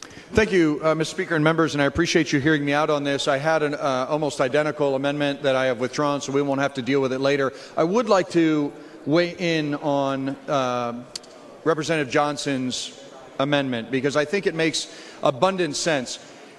Not only were large urban police departments testifying against this bill in committee, as was noted by Representative Johnson and in our back and forth. But then you have others who did not come to testify against it, have registered their opposition to this, including Dallas Police Department. And, you know, I believe that police chiefs in Dallas, city council people in Dallas, city government in Dallas knows what Dallas needs to keep its people safe.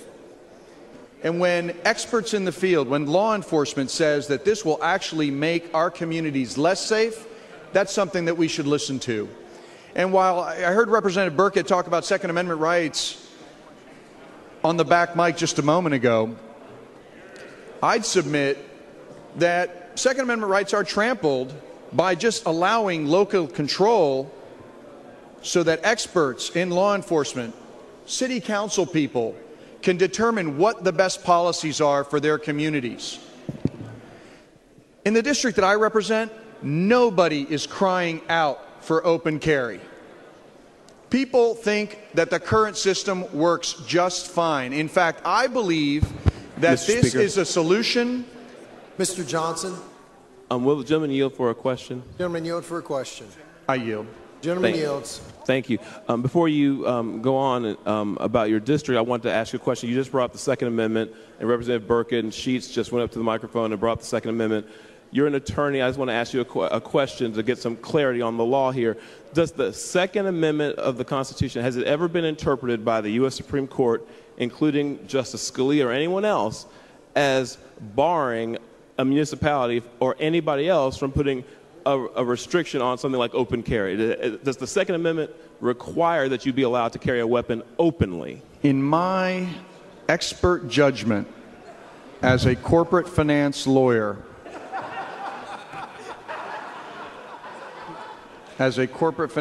members, I'd say I do not believe that is the case, or I agree with your statement.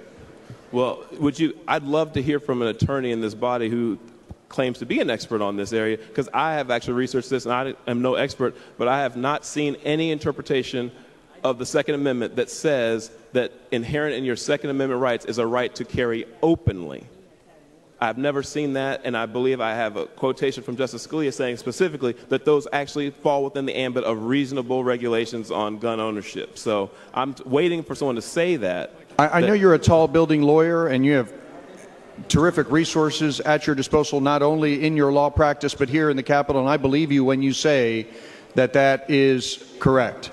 Now, members, I'm not an expert on constitutional law, but what I am an expert on is understanding that decisions are made best when they are made closest to the people and when they rely on experts in the field like law enforcement.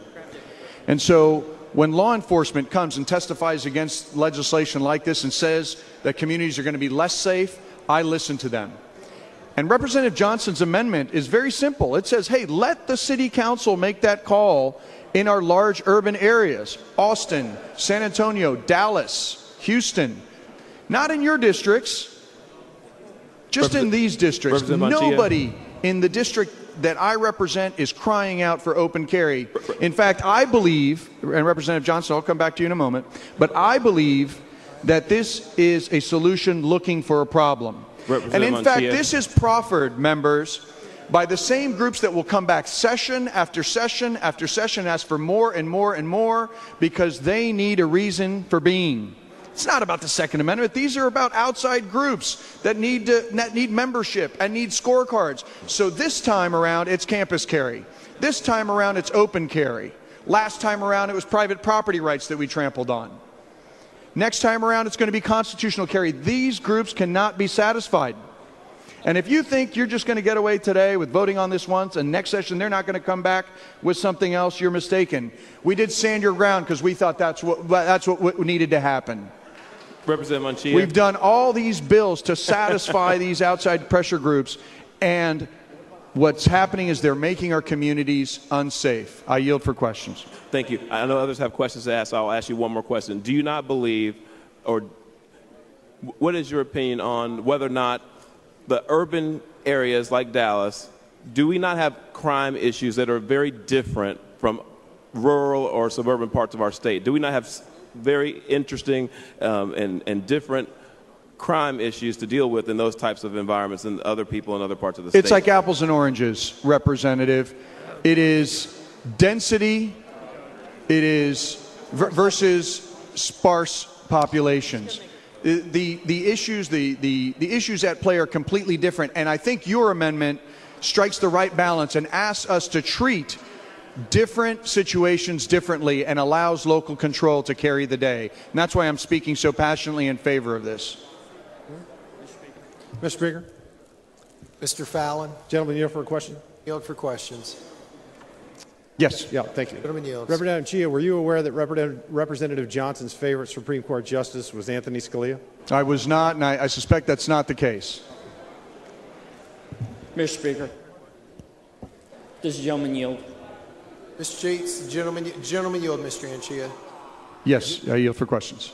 Mr. Anchia, if I heard you correctly just a minute ago, you said you represent portions of the city of Dallas, and you've not heard anybody from your district say that they want this, correct? That is absolutely correct. Well, it's incorrect because I also represent portions of Irving and Farmers Branch. But we have not gotten calls, we have not gotten emails saying that they support this bill, at least not from people who live in our district. Okay.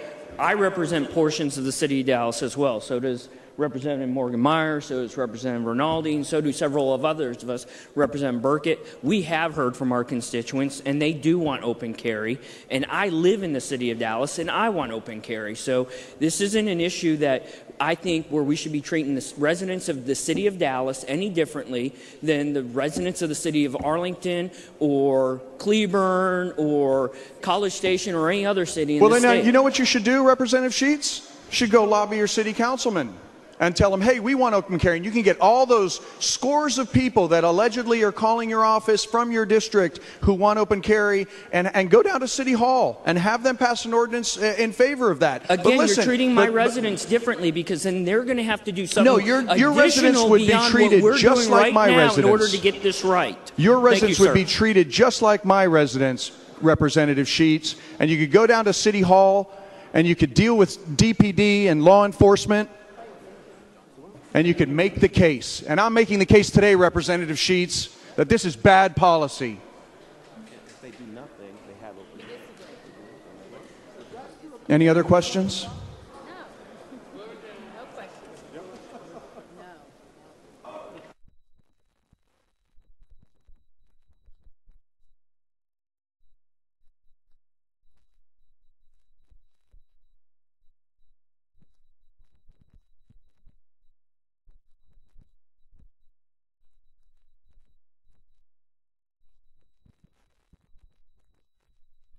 Please excuse Representative Oliveira for illness by Representative Canales. Is there any objection? Chair is done. So ordered.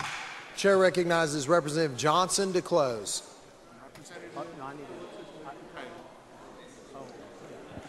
Thank you, Mr. Speaker. Members, look, I have no doubt that open carry will work in some of your areas, and if that's what you guys want. Mr. Phillips has moved to table. The chair recognizes Mr. Johnson to close. Thank you very much, Mr. Speaker. Like I was saying, I have no doubt that this will work fine in some of your areas, but in the large metropolitan areas, this has never been tried in this country. We don't know what it's going to look like. We're just asking for the ability in those cities to make that decision at the local level.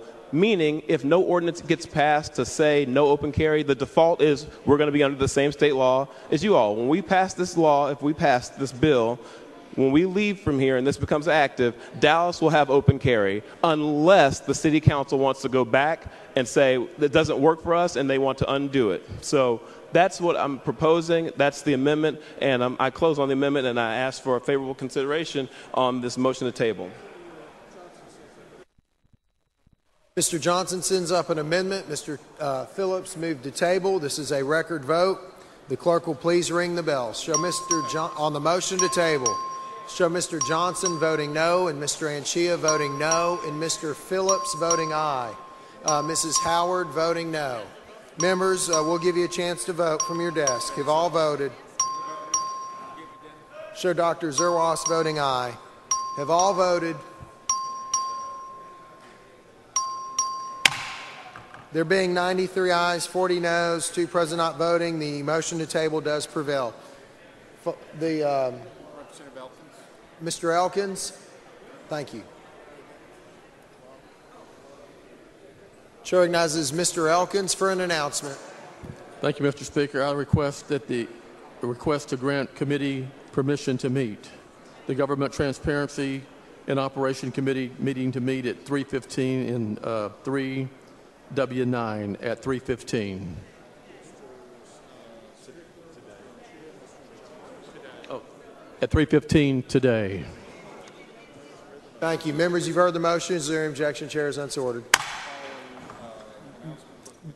Following announcement, the clerk will please read the announcement. The Committee on Government Transparency and Operation will meet at 3:15 p.m. today, April 17th at 3W.9 for a formal meeting to consider pending business.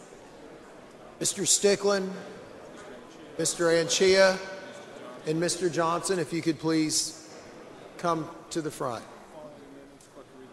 Mr. Stickland, Mr. Stickland, Mr. Anchia, and Mr. Johnson. Mr. Johnson.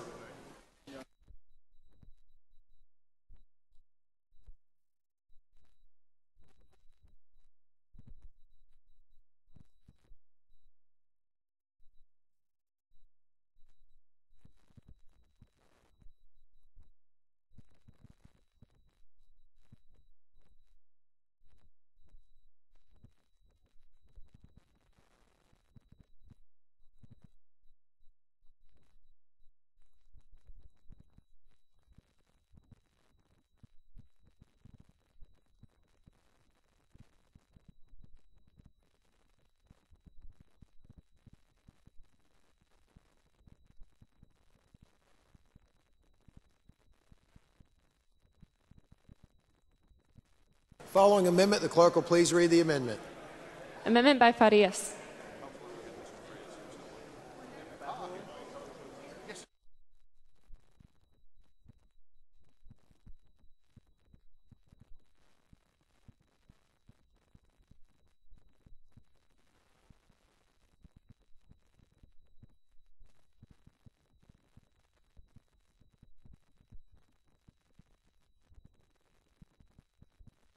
Chair recognizes Mr. Farias to explain his amendment.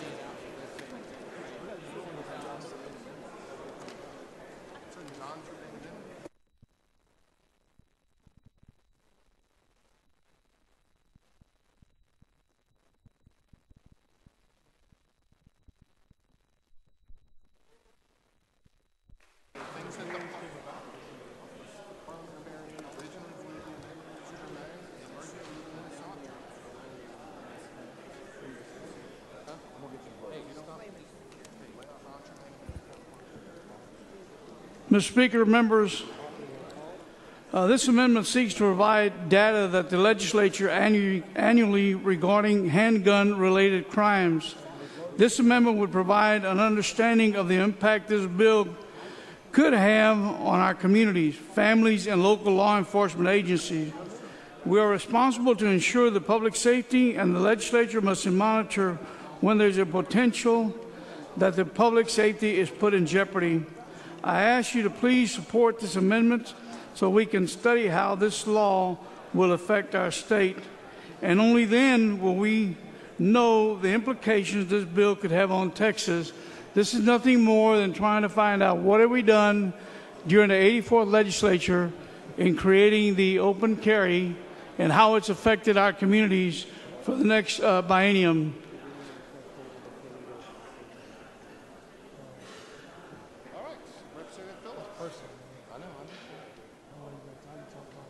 Chair recognizes Mr. Phillips. Thank you, Mr. Speaker. And I appreciate Mr. Frias thinking through these things, but we've got all kinds of charts and things of the health status of Texas, like accidental injury-related deaths in Texas by type of accident 2012. These kind of things are already taken care of and put out there. Compare 10 big killers in the U.S. So we have this information. I think it's duplicative and unnecessary burdensome, and I would respectfully move to table.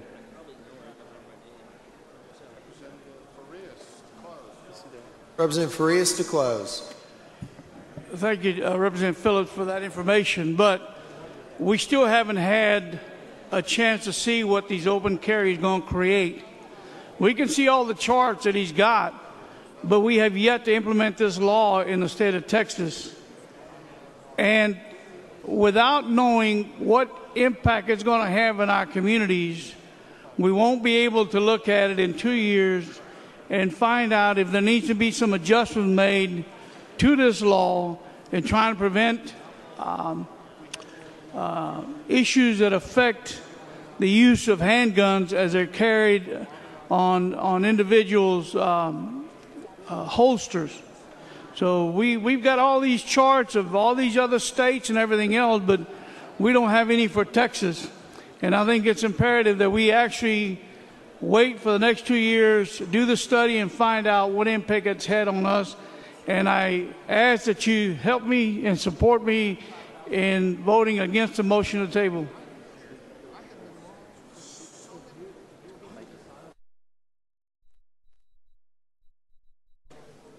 Members, Mr. Farias offers up an amendment. Mr. Phillips has moved to table. It's a record vote. The clerk will please ring the bell. Show Mr. Farias voting no and Mr. Phillips voting aye.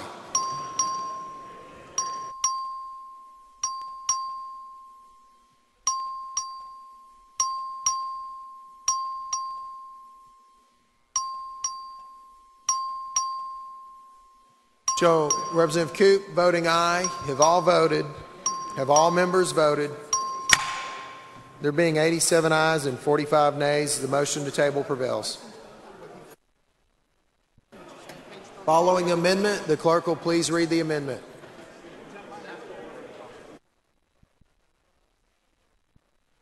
Amendment by Fletcher. Mr. Fletcher.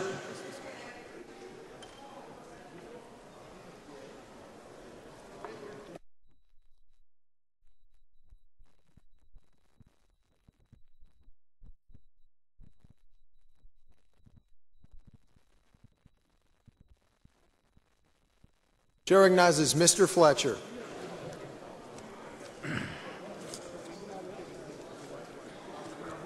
Mr. Speaker, members, this amendment has to do with what a license holder may or may not do. This is the Personal Protection Amendment for campus carry, and it's acceptable to the author. Any questions? Mr. Speaker. Mr. Martinez Fisher. I'd like to raise a point of order under Rule 11, Section 3. Bring your point of order down front.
Chair recognizes Representative Davis for an announcement. Thank you. If I could get the Democrats to meet me at the back hall in the Speakers Committee room while they're discussing this point of order, please. In the back hall right now, back committee room.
Point of order is respectfully overruled.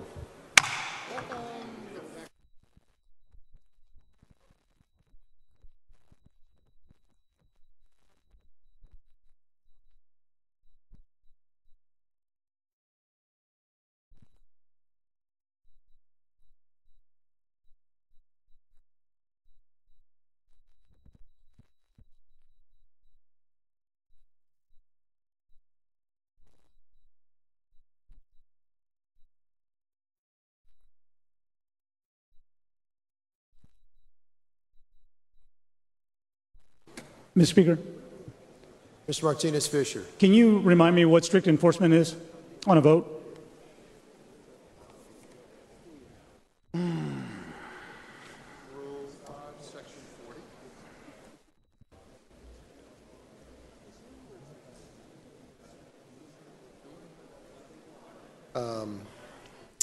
Rule 5, Section 40, recording all votes on voting machines on all votes except vice versa votes. Members shall record their votes on the voting machine and shall not be recognized by the chair to cast their votes from the floor.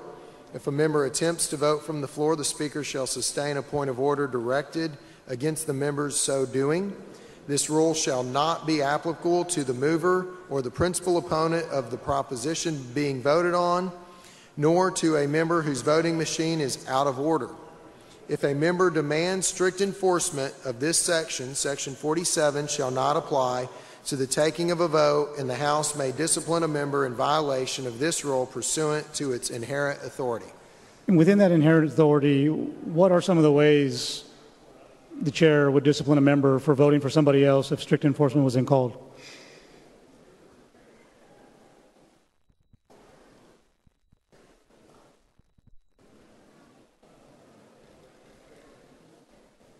Representative Martinez Fisher, the chair is not aware of us having the chamber or the body ever having disciplined a member for that, but there certainly are options available.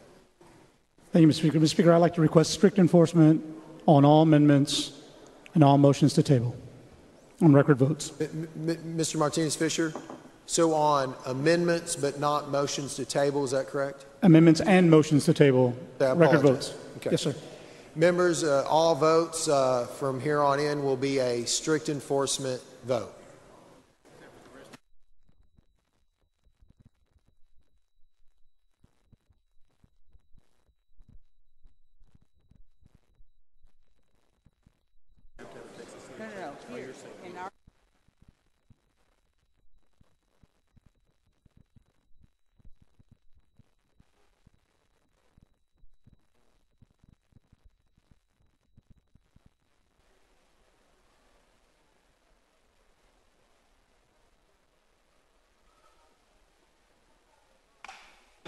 Chair recognizes members. We're back in order, and the chair recognizes Mr. Fletcher on his amendment.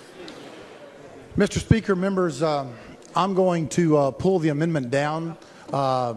This is a standalone bill that's in calendars, and an open carry is up right now, so we're going to move forward on that.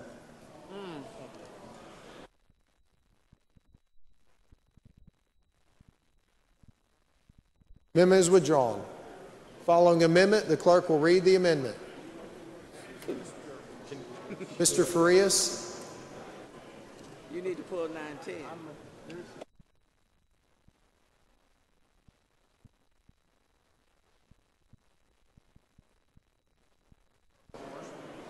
Amendment by Farias.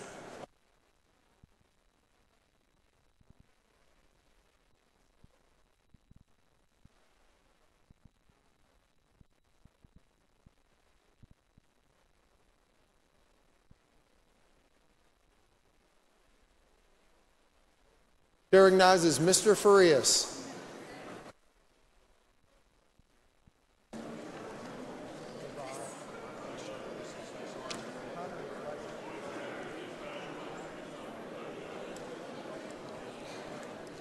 Mr. Speaker, members, this amendment seeks to ensure those that are carrying a handgun or other firearms be constrained to only one ammunition clip or magazine. Those who believe in open carry hold the opinion that a handheld firearm is to protect yourself and your loved ones. With that being said, I think we can all agree that the possession of a larger amount of ammunition is unnecessary. This is a logical amendment, and I ask that you support it. If you carry a clip with 16 rounds in it or 8 rounds, I would think that'd be sufficient to protect you and your family. If you carry more than that, I think it's an excess and could create great danger for the people around you if that gun or that weapon is removed from your possession at any given time with multiple round clips. I'm okay. So this amendment just allows you to carry it, but with only one clip or one magazine. Mr. Speaker, Mr. Tinderholt, will the gentleman yield for a question? gentleman yield. Yes, sir. Thank you, Mr. Farias. I have the utmost respect for you, but we have to agree to disagree on this. And the only thing that I want to say is the reason someone would carry a weapon, either concealed or open, would be to protect themselves or their family. And I would sure hate for an amendment like this to get added to the bill and someone to get into a really bad situation and go to reach for an extra magazine that they really needed. For instance, Luby's Cafe, any of the things that have happened at the different schools. I personally carry extra ammunition just for safety's sake. I spent 21 years in the military. I've been to combat. And two of the worst things to happen is, number one, your gun to malfunction, and number two is to run out of ammo, because when you get into that type of a fight, losing that fight is a life loss fight. So I wanted to say that because I disagree, and I think we shouldn't limit the number of rounds that someone can carry on their body, sir. Representative Tinderholt, I disagree with magazines that carry 30 rounds of ammunition. I don't believe they're necessary in public, and I don't believe that an individual, I don't even know if you can hold your pants up if you will carry 6 or 5 or 6 magazines on your body. I see people around here carrying concealed hands and they can't keep their pants up. I've seen a man drop a pistol next to me over where I sit on the floor because he couldn't control that pistol. It slipped out of his pants. And I asked him, I said, you know, that thing could go off and shoot me. So I do worry about, and I do respect what you say about if you run out of ammunition. So have I. I've also been in situations where you've had to have more than just one magazine. But I don't believe that is a different situation in the rules of engagement when you're in battle or you're at Luby's eating lunch and you're sitting there next to someone who's got a Glock on his hip and 4 magazines hanging off his body without knowing if they are a citizen or a policeman or what they are. But I do respect, if you feel comfortable with that, you know, I can't say you shouldn't. That's kind of what this law is saying, though. Like, I don't carry them on my hip; I carry them other places, and so I don't want to limit people that want that freedom of choice to be able to protect themselves. They can have them in another location. I'm talking about carrying on their body. They shouldn't carry more than one clip in their weapon, and not having multiple clips on their belt loop. That's what this bill talks to. Thank you for answering my question, sir. Well, you're very welcome. Thank you. Chair recognizes Mr. Phillips. Just given the lateness of the day, I want to get on. I would respectfully move to table this. I don't think we need that overreach regulation. We haven't had that problem for 20 years with CHL, so I'd move to table. Thank you. Members, first, please excuse Representative Gutierrez because of important business in the district by a motion by Representative Martinez-Fisher. Is there any objection? Chair is none, so ordered. Chair recognizes Representative Farias to close. Please don't misunderstand what I'm saying about protecting yourself. I do believe in the Second Amendment. I have a pistol in my drawer next to my bed. I don't carry it with me. I don't have it in my vehicle, but I have it there for protection from my wife and I. But I don't believe that I should go, or with her or with my grandkids, to a restaurant and see 3 men or 3 women walk in there with guns on their hips and multiple clips hanging off of their belt loop. I just don't agree with that. And so with that, I respectfully ask that you support me on this amendment and you vote no on the motion to table. Thank you all so much.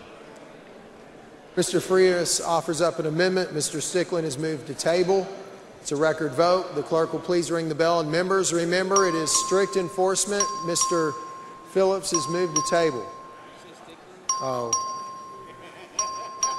Members, it is strict enforcement. Find your way to your desk and press your buttons, please.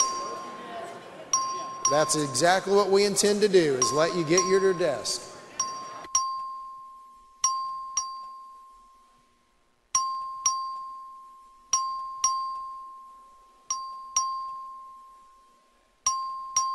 Members, again, it is strict enforcement. We will provide you time to get to your desk.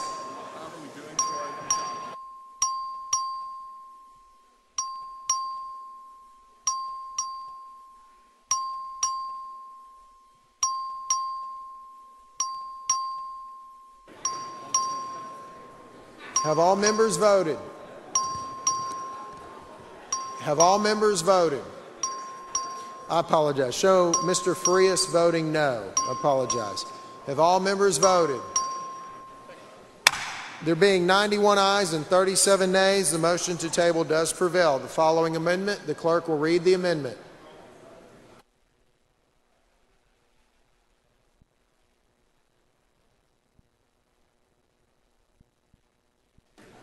The amendment is withdrawn.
Following amendment. Mr. Speaker. Mr. Stickland. Parliamentary inquiry. Please state your inquiry. What is the status of my amendment that I filed on HB 910?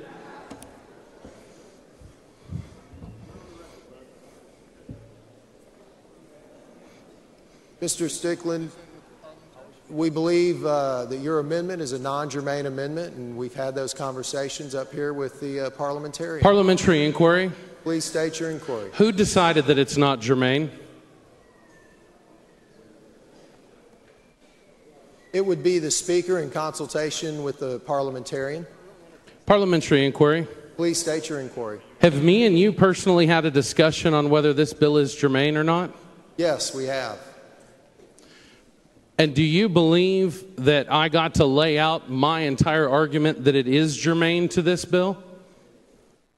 You're welcome to come on down and lay out as much of the Parliamentary inquiry. Please state your inquiry. How has working with the Speaker's leadership team and going to them beforehand worked out for me so far as having an amendment laid out on this floor?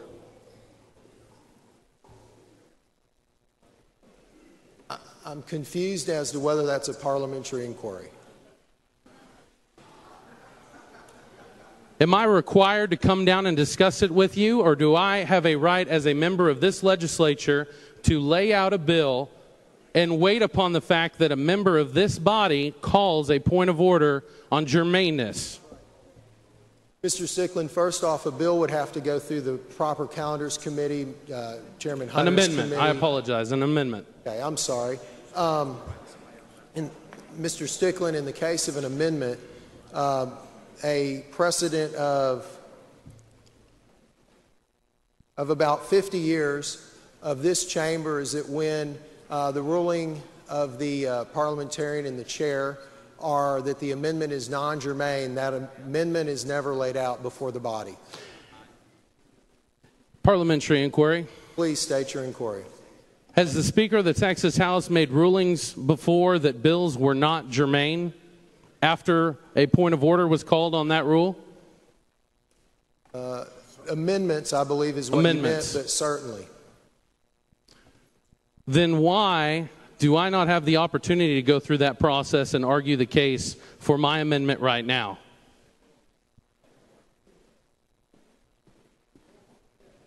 Because we believe that your amendment is a non-germane amendment and a long-standing precedent of the House. And what if I disagree with what you have decided single-handedly without discussion or debate? If you want to ask me a question, you will allow me the respect to answer it, and I will allow you the respect to ask. We have a long precedent in this body of not laying out non-germane amendments. You have another inquiry. Parliamentary inquiry. Please state your inquiry. Is there no way that you are going to allow me to offer an amendment on this bill? No, Mr. Stickland. If you have germane amendments, bring them down front. What if I believe that my amendment as is germane right now? Would it be appropriate for us to have that discussion from the back, Mike?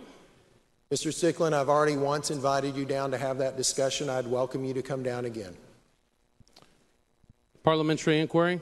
Please state your inquiry. Am I required to come down there, or can we have the discussion from the microphone for the benefit of the public who is interested in this issue?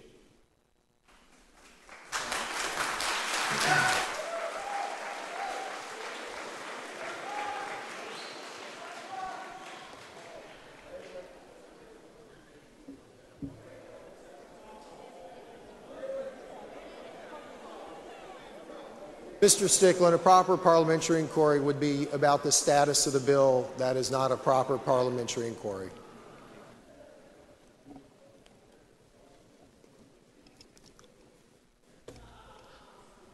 Parliamentary inquiry. Please state your inquiry. Would it be proper for us to discuss an amendment that has been filed, that is currently on your desk, and the status of whether it is germane or not, from the back microphone? Mr. Stickland, I will invite you down for the third time to have that discussion. Are we permitted from having that discussion right here in this format? No, Mr. Stickland, we're not, but right now we're presently laying out amendments on the bill. Parliamentary inquiry. Please state your inquiry. Where was my amendment originally put in the cycle of the bills in regards to 912? 910. I apologize. It was in the part of the bill that adds new sections, which your amendment was attempting to do. And when we came to it, we notified you, as we did with several other members, that your amendment was not germane. Parliamentary inquiry. Please state your inquiry. Why was my amendment ever accepted if you had already decided beforehand, based on conversations that we supposedly had regarding the germaneness of this bill?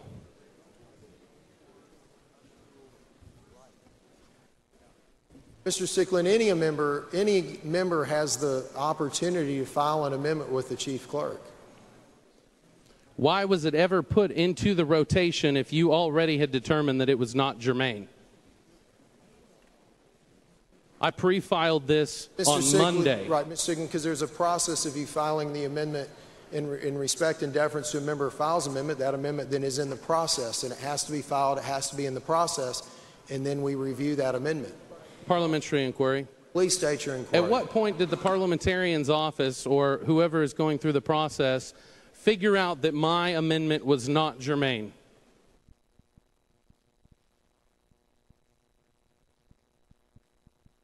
Mr. Stickland, did you visit with the parliamentarian?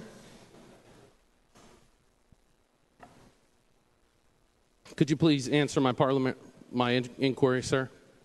We asked, did you visit with the parliamentarian? Parliamentary inquiry. Please state your inquiry. At what point did the parliamentarian or his office decide that my bill was not germane?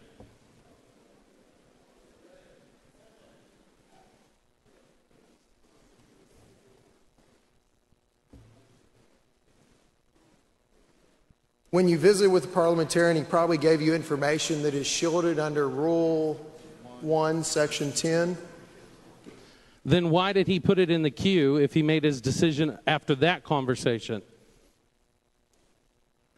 Mr. Stickland, I think I've already explained that Parliamentary inquiry. Mr. Stickland, I think I've already explained that all amendments go into the queue, and you understand the process. Parliamentary inquiry. State your inquiry. Has the chair or the parliamentarian been given access or read this document that I have prepared in defense of this bill, of my amendment being germane to the bill?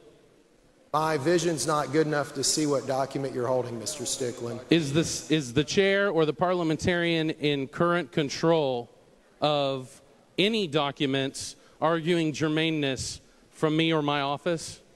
Mr. Stickland, I'd welcome you to bring that document down front. Mr. Speaker, are you aware that it is my intention to offer an amendment that I truly believe is germane to House Bill 910 so that it can be discussed before the members of this body? Do you understand that that is what I am trying to do here? Mr. Stickland, I don't understand what your inquiry would be.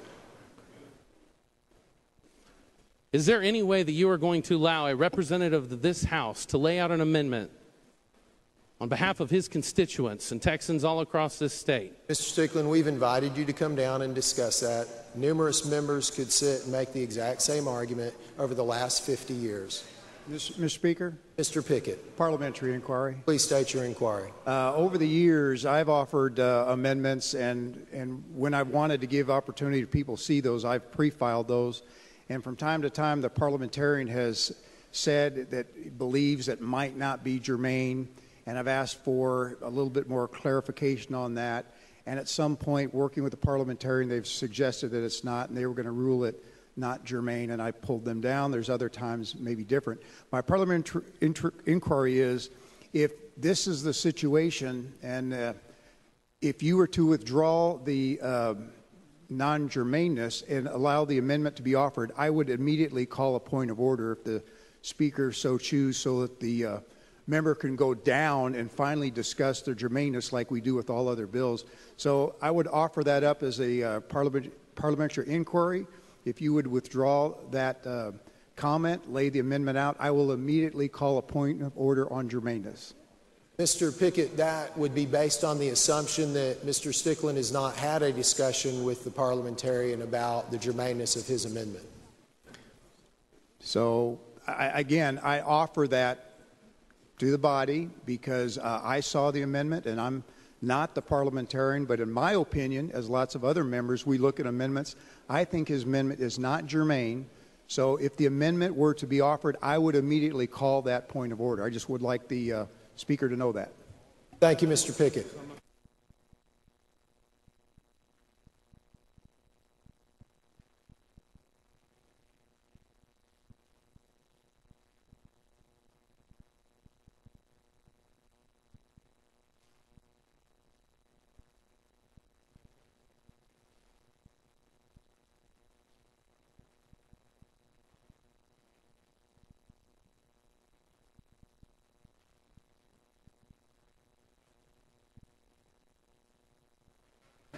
Following amendment, the clerk will read the amendment.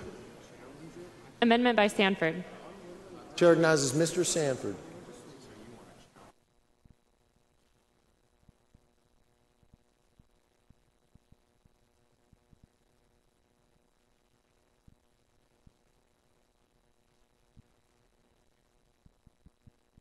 Mr. Phillips.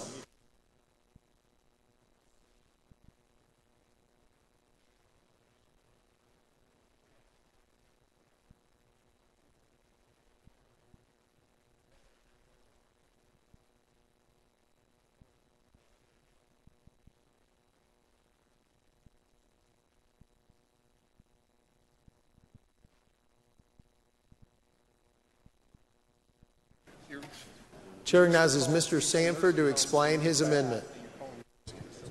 Yeah. This is Representative Phillips' original clarifying amendment. He had some wording corrections that he wanted to propose right off the bat, and it was pulled, and so we've just simply resubmitted that. I believe it's acceptable to the author. Mr. Sanford offers up an amendment. The amendment's acceptable to the author. Is there any objection? The chair has none. So ordered. Following amendment, the clerk will please read the amendment.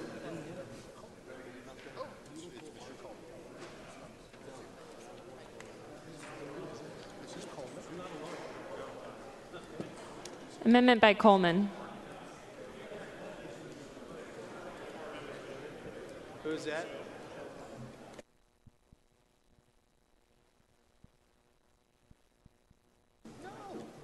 Mr. Coleman to explain his amendment. Thank you very much, Mr. Speaker.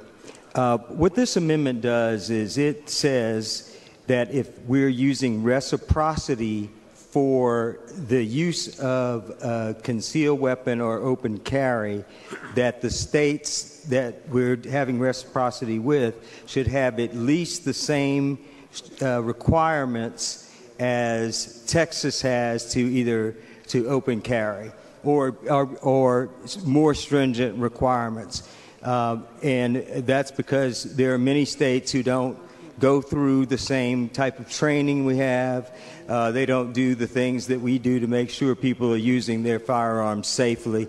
And it makes no sense to have somebody come from another state with no training, but yet they're allowed to actually do the same thing, which we always say the reason it works is because we do background checks and there's training that has been done and people know how to carry a firearm, and many states do not do that, but they have reciprocity with Texas, and that's why I offered this amendment. I think it's a pretty cool thing, to make sure we have good use of weapons.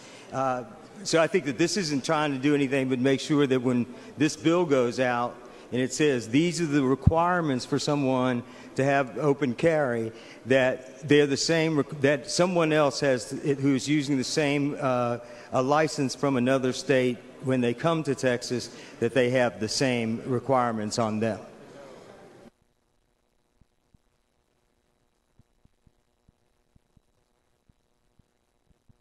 Chair recognizes Mr. Phillips in opposition. Thank you. With all due respect to Chairman Coleman, we have reciprocity in statute. It hasn't been a problem for 20 years. If there's issues with the reciprocity of those states that we have, we can take that up with the Attorney General's office and the Governor's office to do that. There's convenience reasons, people being here, people that you may be spending time away and want to get that done somewhere else. It's for convenience. So with all due respect, I move to table. Chair recognizes Mr. Coleman to close. Thank you very much, Mr. Speaker. We shouldn't brag about our requirements then for people in Texas if individuals are going to come here with those not the same requirements or the level of training, because that means we've put our own folks in harm's way by not having those background checks, by not having that same training in terms of how to deal with the firearm. And then we're talking about that firearm being on someone's hip. We can't even get reciprocity. That if we had it that loose, then we'd have really bad doctors here too, by the way. We would have bad dentists. We'd have people who don't fulfill the requirements that we have in Texas for the things that we do. And that's why I brought this amendment. Mrs. Giddings. Would the gentleman yield for a question, Mr. Speaker? Mr. Coleman, would you yield for some questions? Of course, Mr. Speaker. Gentleman gladly yields. This is a matter of safety. Don't you think, Mr. Coleman, in terms of persons having the kind of training that is necessary to handle a weapon? Yes, Representative Giddings. And it's no more than we ask in other situations. You mentioned physicians. Just because you're licensed in North Carolina or Oklahoma or whatever, you can't come to Texas and practice medicine, right? That's correct. Okay. Even with our educators, we look for people who have the kind of training that we need in the state of Texas. That's correct. And all of these things are, in fact, a protection for the people of this state. And in this case, I don't know why we would differentiate between those things and allowing somebody who might not have adequate training to come in and handle a weapon when they might not be qualified in terms of their training to do so. Would you agree with that? I do agree with that. I think you have a great amendment. Well, Mr. Speaker. Mr. Turner.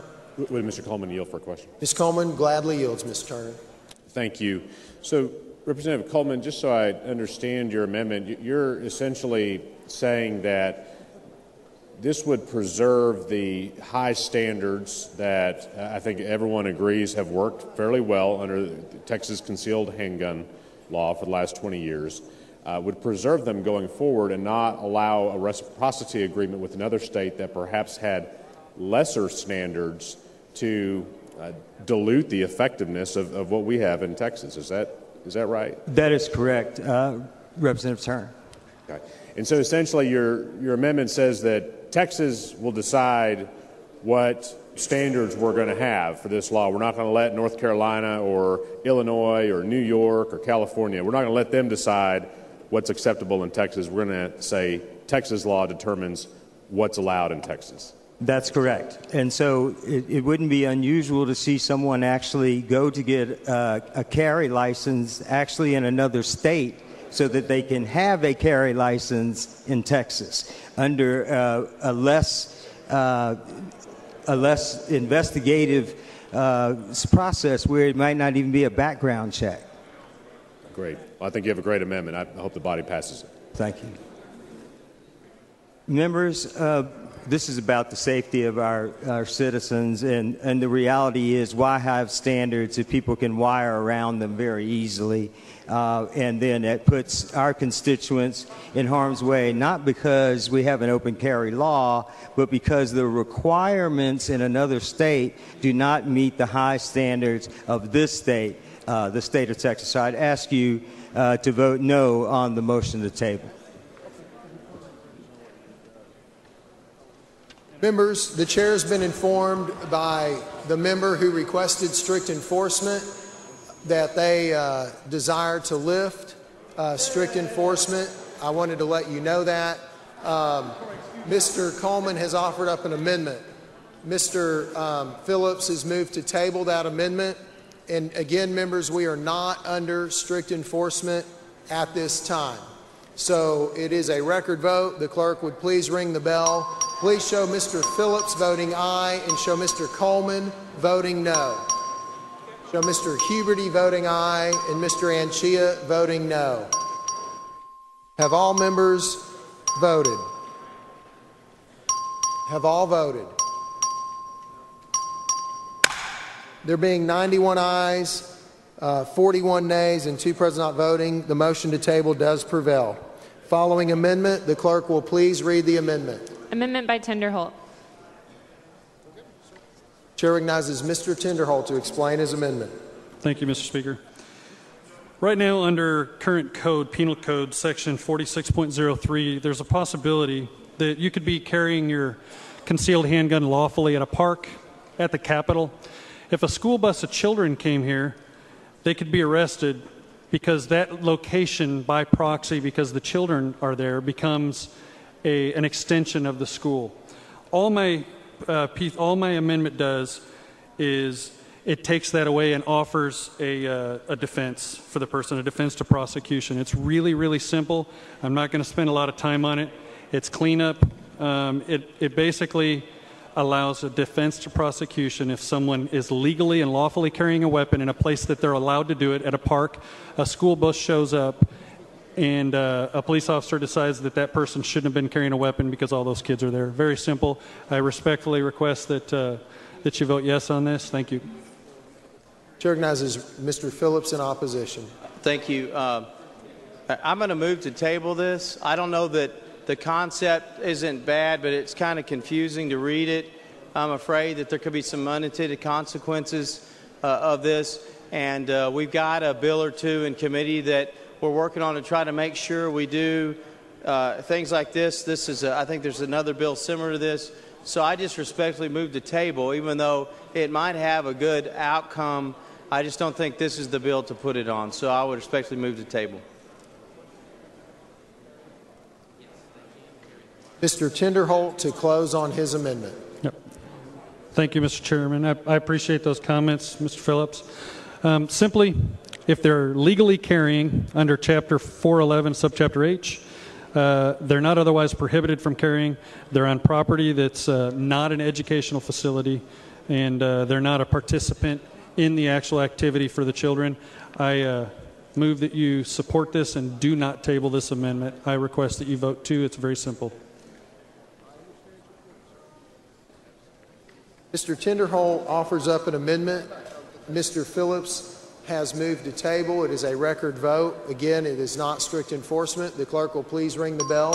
Show Mr. Phillips voting aye and Mr. Tinderholt voting no. Show Mr. Huberty voting aye. Members, we'll give you a second to vote. Have all members voted? Have all voted? There are 96 ayes and 32 nays. The motion to table prevails. Members, please excuse Representative Martinez Fisher because of important business in the district on a motion by Justin Rodriguez. Is there any objection? Chair is none. So ordered. The chair, please excuse Representative Carol Alvarado because of business in the district on a motion by Representative Harless. Is there any objection? Chair is none. So ordered.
Following amendment, the clerk will please read the amendment.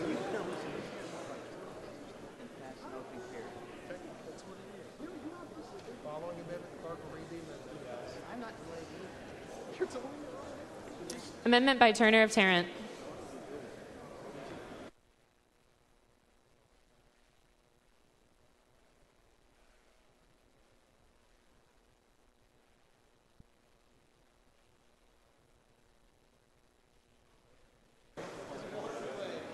Chair recognizes Mr. Turner of Tarrant to explain his amendment.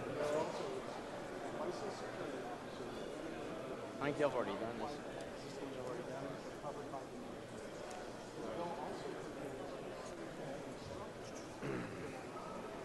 Thank you, Mr. Speaker. Members, when before the legislative session began in January, I met with the chief of police in Arlington in my district, and we talked about a variety of issues, and open carry came up, and I said, you know, this may well be an issue in the legislative session. I said, what, if anything, do you think would make an open carry bill palatable to law enforcement and make it something that, at the very least, doesn't make it harder to do your job, but helps you do your job of keeping our community safe better? And he gave me two thoughts. And I'll have an amendment on the second idea in a few moments. But this is the first one. And this amendment would simply state explicitly that law enforcement has the ability to detain and verify that a person carrying a weapon in a public place is doing so lawfully. Because earlier today, you may recall that Representative Davis of Dallas had an amendment that would say that a concealed license holder permit would have to display something to designate that they do have that permit. That amendment was tabled. So under this bill currently, if we have open carry, there is no way for any of us, including our law enforcement officers, to ascertain if someone is legally carrying openly because they have the correct permit under this bill, or if they're illegally carrying because they don't have a permit. So this amendment would simply state, in the absence of some identification on whether or not someone has a permit, this amendment would simply clarify that a law enforcement officer has the ability to verify that information in the interest of public safety. So this is a pro-law enforcement amendment, and I hope you will vote yes on the amendment.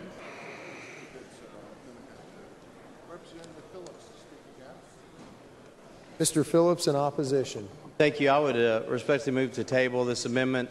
I think there's well-established law relating these issues, and I would think that with the lateness of the day, we're going to keep seeing amendments that continually try to weaken the ability of people to have their second amendments, and I'd move to table. Thank you.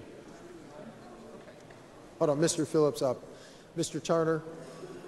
Would the gentleman yield for question? Gentleman yield for question. Yes. Gentleman yields. Mr. Phillips, let me ask you on your intent with respect to this bill. Is it your intent under this bill that a law enforcement, are you saying that you oppose the amendment because it's not necessary or because you disagree with it? Let me ask that question. Let me just say first. this. I intend to oppose this amendment because I believe that we've worked through this piece of legislation. We specifically, currently in law, have language regarding the exchanges and what happens when officers request identification from a license holder. That's in the law. I think it's addressed. I think it's well settled. And I don't think we need to put all kinds of further restrictions and unintended consequences that your amendment may cause.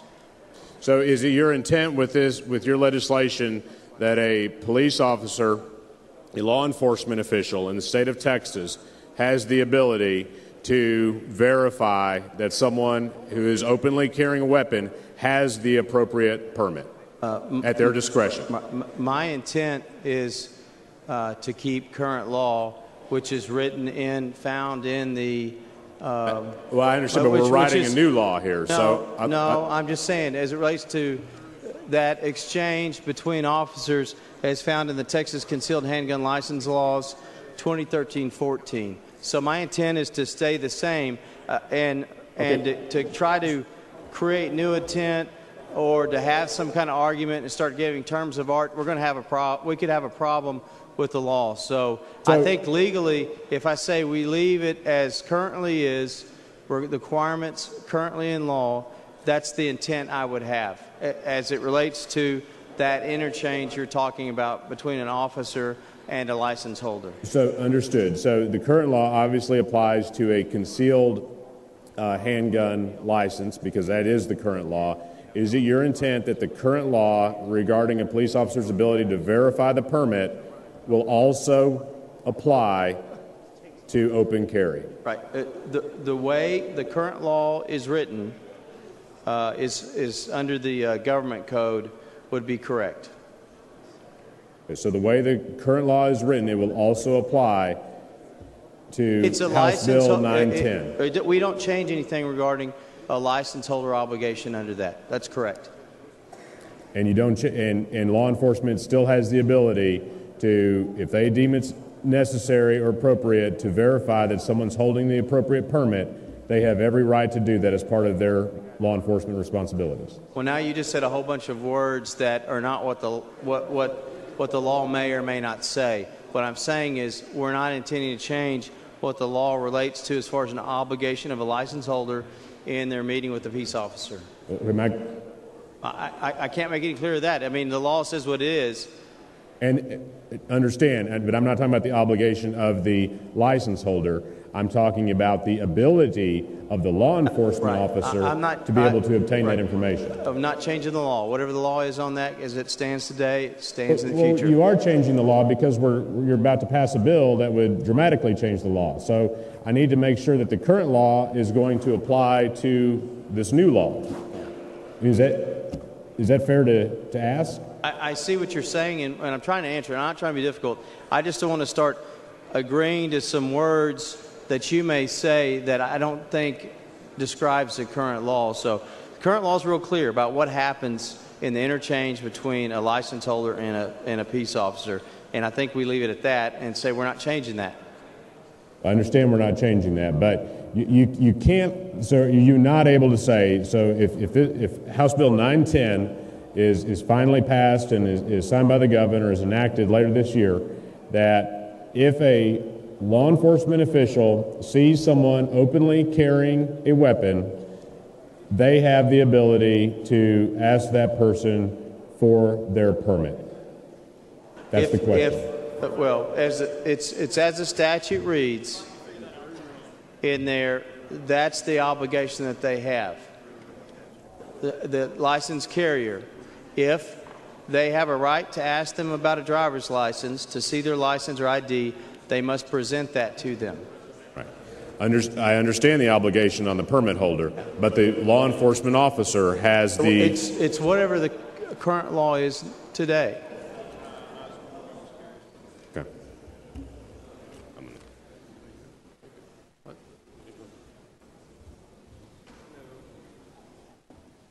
Mr. Phillips has moved to table. The chair recognizes Mr. Turner to close on his amendment. Thank you, Mr. Speaker. Members, I won't prolong this conversation, but again, this amendment would simply say that law enforcement officials in our state, police officers in your district, Department of Public Safety, troopers who are here at the Capitol and all over the state, have the ability, should they deem it necessary in their professional judgment as law enforcement officers, to verify that someone openly carrying a weapon has the appropriate permit under state law. I didn't hear in Mr. Phillips' responses to my question, I understand that the permit holder has an obligation.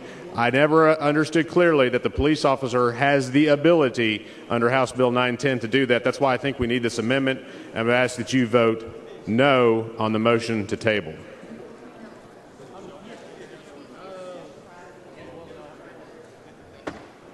Turner offers up an amendment. Mr. Phillips moves to table. It's a record vote. Clerk will please ring the bell. Show Mr. Phillips voting aye. Show Mr. Turner voting no. Show Representative White voting aye. Show Mr. Huberty voting aye and Mr. Rinaldi voting aye. Have all members voted? Show Mr. Villalba voting aye. Have all members voted? Have all voted? There being 92 ayes and 37 nays, the motion to table prevails. Are we ready? Following amendment, the clerk will please read the amendment. I think it's you.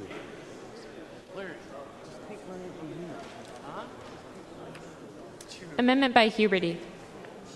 Chair recognizes Mr. Huberty to explain his amendment.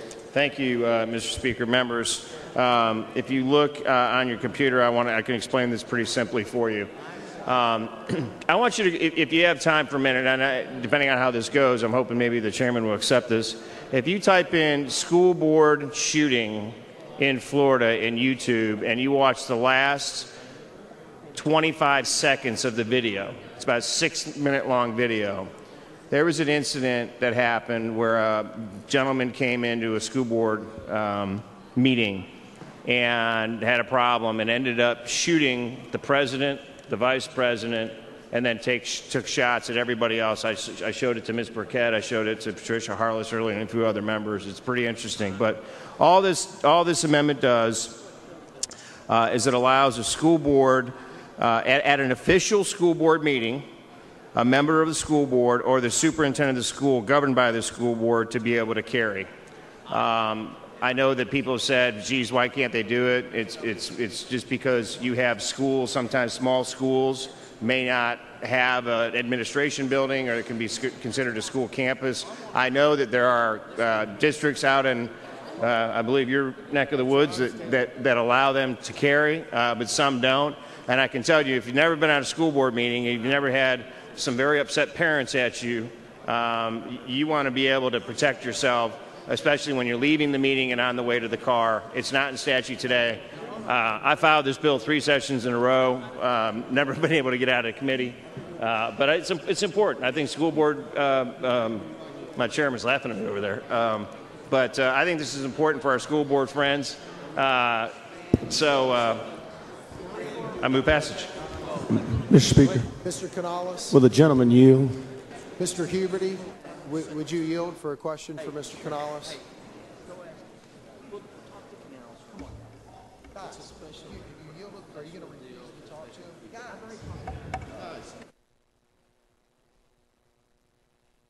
Sure, I'll yield. Representative, does this effectively allow school board members to carry weapons? If they're at a school board meeting. That's on campus. If it happens to be at an official school board meeting. So this doesn't apply to anybody else, just school board members. For them to be able so to, you're creating a protective class of elected officials that now get to carry weapons on a campus for a meeting? They're immune from prosecution? I'm trying to allow them to protect themselves. That's not my question, Representative. You're creating a special class of elected officials that can carry a weapon at a school board meeting because they're elected. Isn't that what we do? Isn't that the thing that we fight against in this body the most, is creating privileges? Mr. Canales, I'll tell you what, I'm not going to sit here and let you lecture me. I'm happy to pull this down. I withdraw. Thank you.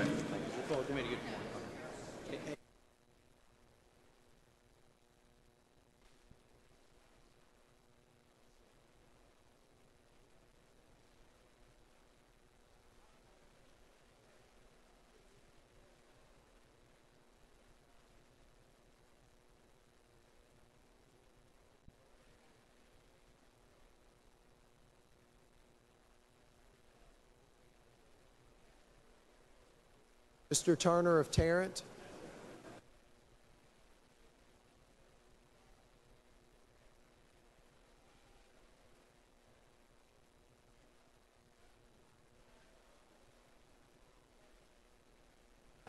Mr. Huberty asked to withdraw his amendment. Is there any objection? Chair is none.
Members wishing to speak for, on, or against the bill, please let the chair know.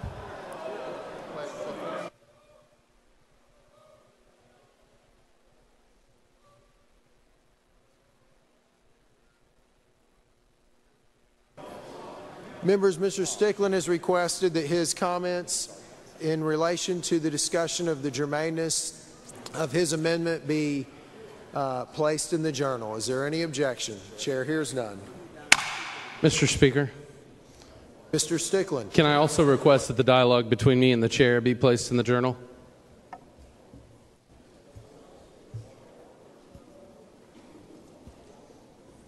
Members, you've heard the request that the discussion between, I believe, your parliamentary inquiries with the chair. Correct. Yes, sir. Be placed in the journal. Is there any objection? Chair hears none. So ordered. Members, we're waiting on an amendment to be drafted. Parliamentary inquiry, Mr. Speaker. Mr. Dutton, state your inquiry. I didn't understand. There are several amendments that the parliamentarian has ruled that are non-germane. Did you say something about you were going to put something in the journal related to those? No, sir. Mr. Stickland had requested that his discussion with the chair about his amendment not being germane being put in the journal. Okay. And how about the other amendments that are non-germane? Will the parliamentarian... I believe he was talking about the conversation he and I had on the microphone. Okay. All right. Well, there are several other amendments that, not Mr. Stickland's, that the parliamentarian ruled were non-germane. Will he make any comment about those in the journal, or do we have to request that? Mr. Dutton, normally we have conversations with the members about that. Okay. Okay. So the explanation to Mr. Stickland is kind of unusual.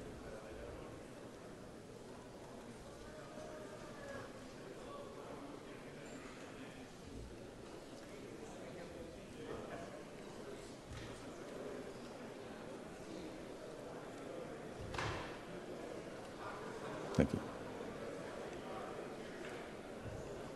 Mr. Dutton, if you'd come on down front so I can get clarity on what you're wanting us to do. Thank you, Mr. Speaker.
Mr. Turner of Harris.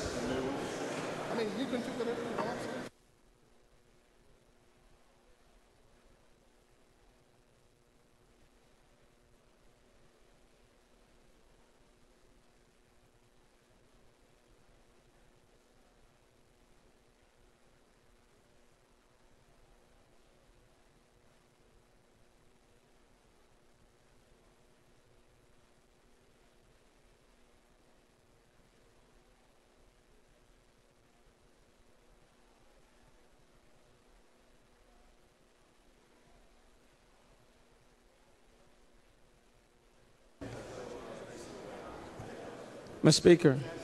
Mr. Turner. I know we're waiting on a couple of amendments, but while we're waiting, will the Will Representative Phillips mind just coming to the mic for a minute? Is that permissible? Possibly, but I think we may be ready for an amendment if you don't mind, Mr. Turner. Let me check that very quickly. And certainly Mr. Phillips is going to close at some point. So, but let me see if we have an amendment to lay out. Okay, thank you. Thank you.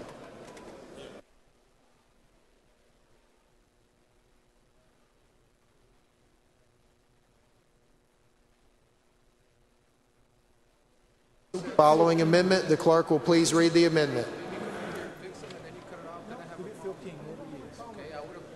Amendment by Schaefer. Chair recognizes Mr. Schaefer to explain his amendment. Thank you, Mr. Speaker. Members, Republican members, all members might want to listen to this. Under current law, if you have a concealed handgun license and you walk into a business or a private property that has a 30-06 sign and you don't see it, it is a Class A misdemeanor, you're in jail, and you lose your CHL forever. And it doesn't matter whether you intended to do that or not. It's strict liability. So this amendment would bring it down to a Class C misdemeanor, and then at that point, it's still illegal, but you couldn't lose your CHL forever. Secondly, then if the business owner came up to you and said, you know, you're supposed to leave, and you don't, then it's back up to a Class A and a year in jail. And so really what this does is, I believe that the punishment for walking into a business that has a 30-06 sign and you made a mistake and you didn't see it, I believe the punishment is, it's too severe. So what this does is bring it down to a Class C and give you a chance to leave. Mr. Schaefer, do you yield for a question? Yes, sir, I do. Gentleman yields. Thank you. Mr. Schaefer, I just want to make sure I understood what your amendment does.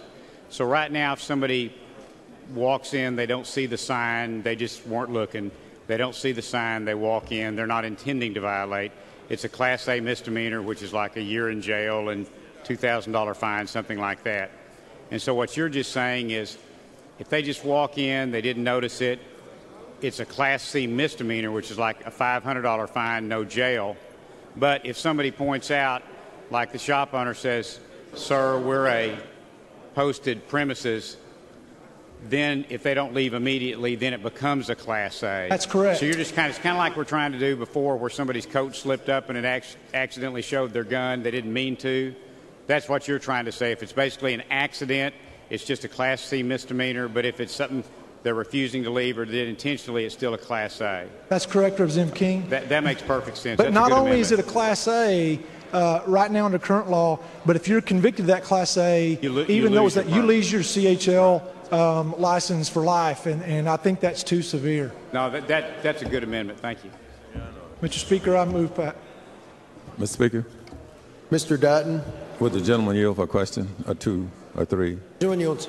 Yes, sir, I yield for some questions. Thank you. What is this bill about? Sir, the bill or the amendment? Okay, let's start with the bill, because I want to be sure your amendment is germane. Yes, sir. The bill is about the authority of a concealed handgun license owner and how they can wear the weapon, and also in the manner in which they can, and some of the punishments as well. So, as well. I know. So your amendment does what to that? So it just, since now, you know, people, the store owners may be now in a situation where they're seeing licensed handgun owners where they didn't see them before. And so now we're butting up against an area of the law where current law says maybe that person didn't see the 30-06 sign, and instead of it being an immediately Class A misdemeanor and you lose your license forever, it's still going to be illegal, but it'll just be a Class C. And in that case, then, after that, if the store owner followed up with verbal notice or written notice to that person in the store and they don't leave, then you're back up to a Class A. So it's just making sure that the crime fits the punishment. So your amendment relates to not concealed license holders necessarily. Only concealed license holders and open carry holders under this bill. That's the only people it applies to. That's what I'm somewhat confused by, particularly given the prior rulings of the parliamentarian regarding germaneness. This only applies to someone who's going to be a licensed handgun holder under the bill. Yeah, but as I understand it, the bill is about concealed license holders who choose to exercise their right to open carry. But it applies. It also goes into other parts of the code and where they can do it, and nursing home facilities. Okay, I understand that. But I was just talking about generally, it's about concealed license holders who exercise their right to openly carry a weapon under this bill. Mr. Dutton, is that right? I believe the amendment is germane, if that's what you're asking me. Oh no! I'm just trying to follow. I'm trying to set a predicate here for not questioning you, but for perhaps the author, because I'm wondering how your amendment was germane, but there were several other amendments that I think have the same purview as yours, but they were not germane. Well, maybe the author would be better suited to answer that question. Well, yeah, but I was using you as my primary witness. Oh, I know. Thank you. Mr. Speaker, I move passage.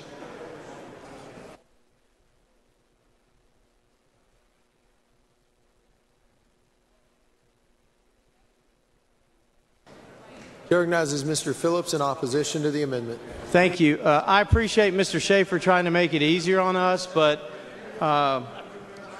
he's not actually describing what he says, because it's only in Class A if you refuse to leave, and I think that was the point that was made. Well, Mr. Schaefer, you could have filed a bill and brought it to us, so go back to the bike and we can have a discussion instead of here. Okay. I respectfully do this. We've got, like I said, we have some other cleanup bills that can relate to this. But what this says here, if you read the law... Mr. Speaker. Mr. Strickland? Does the gentleman yield for a question? No, I don't. No, he does not. Okay, and here's what it says, and this is what I don't understand why he says this. A license holder commits an offense if... Will the gentleman yield for a question when he's done?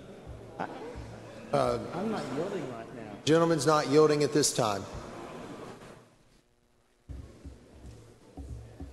A license holder commits an offense if the license holder carries it and they receive notice that entry was not proper with a concealed handgun and then remaining on the property with a concealed handgun was forbidden and failed to depart.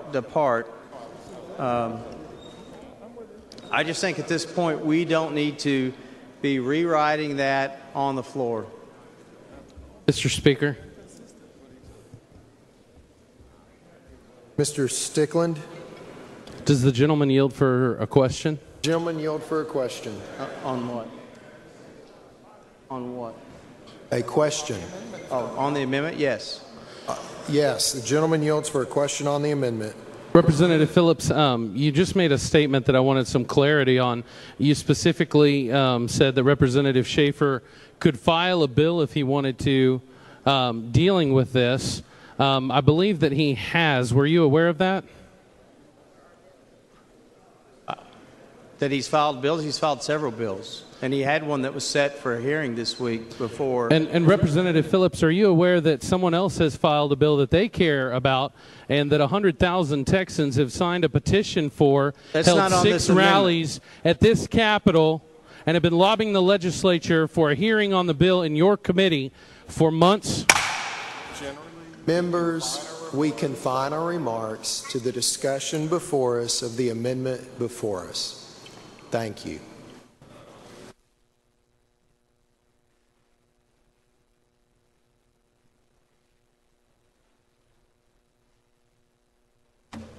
Mr. Speaker, I'm going to withdraw my objection, leave this to the House, the body, leave this to the will of the House.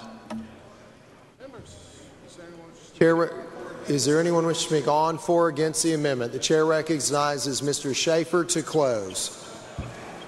Members, this is the will of the House. Vote 1. Will of the House, vote 1. I close. Mr. Schaefer's office up an amendment. It's an up and down vote. It's a record vote. The clerk will please ring the bell.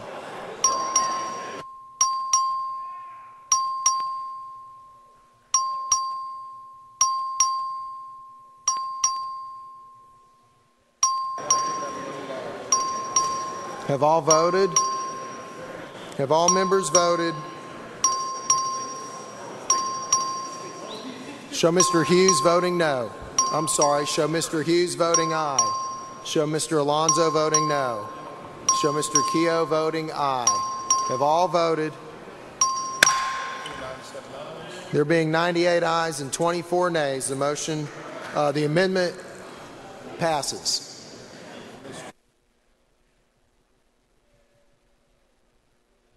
Mr. Simpson.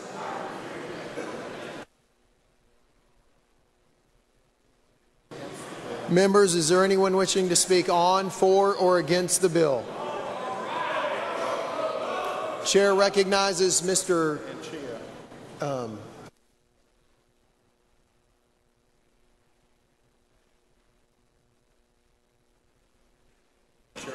Chair recognizes Representative Turner of Harris to speak in opposition. I'm sorry, sir. Thank you, Mr. Speaker and members. Really?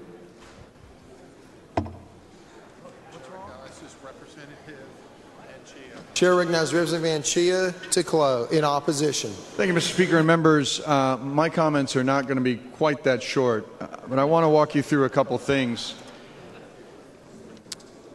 I heard from the Dallas Police Department, and they brought up an interesting point that I want to share with you, because our earlier amendment, which was defeated, that would have treated large urban areas differently from the rural areas that some of you might represent, was not adopted. And they raised a very interesting point, that since 2000, almost 60 officers across the U.S. have been murdered by their own weapon. Now, even though these officers undergo extensive training in weapons retention, both during the academy and throughout their career, officers still have their weapons taken from them. And that's even with the use of retention holsters. Our law enforcement officers use retention holsters on a regular basis. Those holsters are not required by this legislation, and likely because of their cost will not be used. This bill is going to be a huge drain on police resources, as our police department in Dallas anticipates very high call volume of 9/11 calls across the city when they see people carrying the gun, because it happens now with long rifles. Multiple studies have found that areas with more guns have more gun-related deaths. But I don't just stand here because I think law enforcement is going to be in a more difficult position and our communities are going to be less safe. I also stand here because of my daughters. There's nothing in this bill, members, when my daughters are playing at the park, maybe by themselves, enjoying themselves like we all used to, without parental supervision, and a strange man, an unknown man, walks up to them, openly carrying a gun. What's that going to say to them? Suddenly those quote-unquote Second Amendment rights of being able to open carry interfere with my daughter's enjoyment of their day at the park, because you have a strange man with a gun walking towards my 8-year-old and my 11-year-old, and that is what you're allowing in this bill.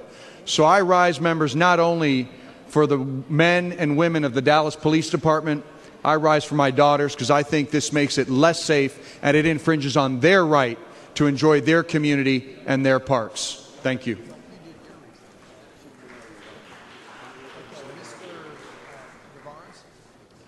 Chair recognizes Representative Navarez in opposition. Mr. Speaker, members, I'll be brief because it's late and I know we all want to get home, but I will say this is the day before we got sworn into this House, I met with a group of women that wanted to talk about Representative Stickland's bill, his bill, and a couple other bills like Chairman Phillips' bill that we're debating today.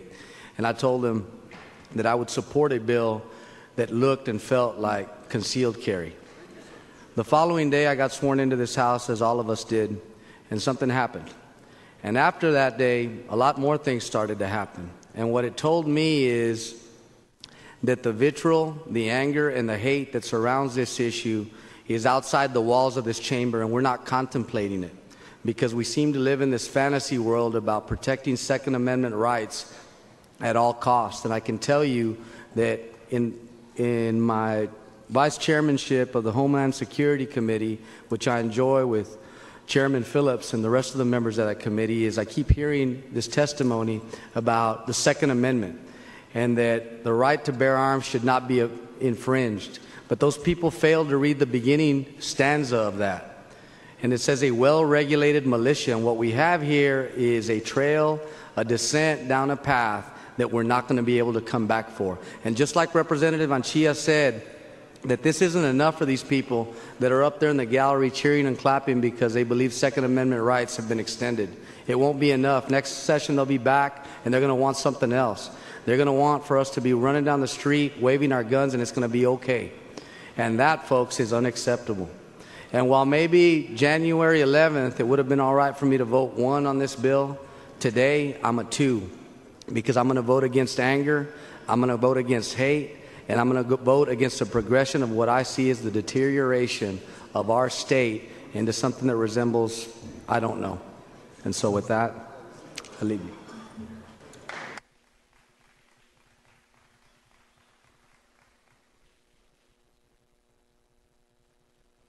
Members, anyone else wishing to speak on for or against? If not, Chair recognizes Representative Phillips to close. I would like to thank everybody for their decorum in the debate today. Everybody had a chance to share about these issues, important Second Amendment issues, important issues to talk about the diversity of Texas. I think we have respectful gun owners. This bill goes too far for some and not far enough for others. But I think it's a good start to show and demonstrate that we, as citizens of Texas, can act respectful and at the same time have the ability to defend ourselves. And let's just get this red off of this map where Texas is and join with the rest of all but 5 other states. With that, thank you for your cooperation today, and I would move passage. Mr. Speaker. Mr. Stickland, for what purpose? Does the gentleman yield for just a couple of questions? Phillips, do you yield for a question? Questions on the bill. Representative Phillips, I appreciate your efforts on this bill. You know that I am a strong supporter of the Second Amendment. You know that I have been working very hard for open carry for Texans. We disagreed on the way to go about that. I was just curious on a personal level. I know that you have maintained that this bill was specifically about license holders. You know my argument is different and that we shouldn't have the license to begin with. Will you honestly work with me? Will you give my bill a hearing in your committee so that we can have that discussion? You know that I am going to support your bill today because it's an advancement of Second Amendment rights. But there are literally tens of thousands of people who believe we need to go to more. Will you work with me, Representative Phillips? Let me answer that. Mr. Stickland, the fate of your bill was cast when the Senate decided they were not going to take up constitutional carry. I'm not going to argue with you. Your fate was treated as how you treated members on this floor as it related to your legislation and other legislation.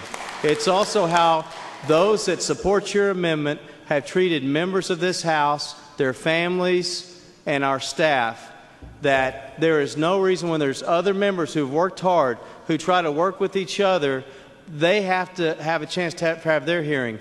They're going to get a hearing. And Representative Phillips, I want you to understand and to ask you that you do understand that this is not about the way that anyone else acted. In my opinion, this is about the liberty of Texans that nothing should stand in front of. And I appreciate that. Again, will you work with me? Will you give my bill a hearing? I've already answered that. Thank you, Mr. Stickland.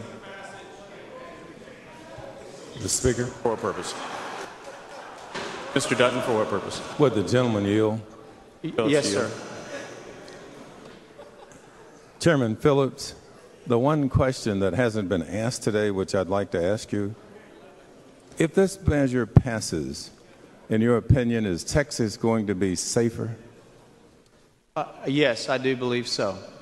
And if the evidence at some point in the future renders that to be false, will you help me change this? Will I help you change that? Change this bill, yes. I guess the thing is, I don't believe that's going to happen. Otherwise, I would not have brought this bill. It wasn't the same with the concealed handgun, and it's not with this. So I can't predict the future. Oh, I'm not asking you to. I was asking simply that your premise, which hasn't been proven yet, is that this bill will make Texas safer. And my question is, if the evidence turns out to be to the contrary, will you help me change it, this bill? Mr. Dutton, I will continue to do what's right, what I believe is right for my constituents in Texas, and that's all I can commit to you, and that's what I'm going to do. And with that, I would move passage. Well, Mr. Chairman, I understand you have the votes to pass this, and I'm under no illusion that this is going to change anything, our conversation here. And what I'm saying is, Harold, you want me to say, yeah, if a calamity in the whole world collapses because we passed this, then I'm going to come back and work with you. I think that that's just not a proper argument or debate here. I'm going to work with you, Harold. Well, Larry, I hate that you believe that you're the chairman of the charge of debate today. Yeah. You're not that. You're just the sponsor of the bill. You bet. And what I'm saying is, I think you're trying to make me agree that something bad's going to happen. That's not something I can agree to you with. If I think Larry, something's good for Texas, I'm going to work with you. But there are many people who disagree with your premise that Texas is going to be safer. And I regret that you seem to be taking this personal, and that's not the way I intended. Well, I don't know what to. What do I say, Harold? I will agree to come back and strip away these rights if bad things happen. Do you want me to say that? That's the only thing that I understand you want me to say. Larry, one of the best things to do in this debate and in this House is to simply tell the truth. Right. And I don't understand. That would be the only truth I would know to tell you. And the truth is, Harold, I told you, I'm going to do what I think's best for Texas now, tomorrow, and forever. And if that means working with you on something, I'm going to do that. That's the thing that I think kind of bothers me, is that you would say, gosh, you're going to do this, bad things are going to happen, and you're going to not help me fix anything. But that's exactly my point. I don't think you're hearing what the minority in here is saying to you. And if you don't listen to that, then, Larry, what I'm trying to get you to do is to open up your ears a little bit wider so that you can hear what's being asked. And I was simply asking whether or not the extent to which your premise turns out to be wrong, will you do anything at all about it? And I guess what you're saying is you won't. And that's the sad point. That's not what I said, Mr. Dutton. Thank you. Have a good weekend. Thank you, everybody. Move passage. Members, the question occurs on passage to engrossment House Bill 910. It's a record vote. The clerk ring the bell.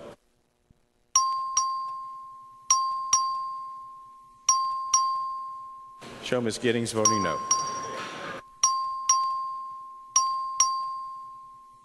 Have all members voted? Being 96 ayes and 35 nays, House Bill 910 is passed to engrossment. Members, if you have any announcements, bring them down front.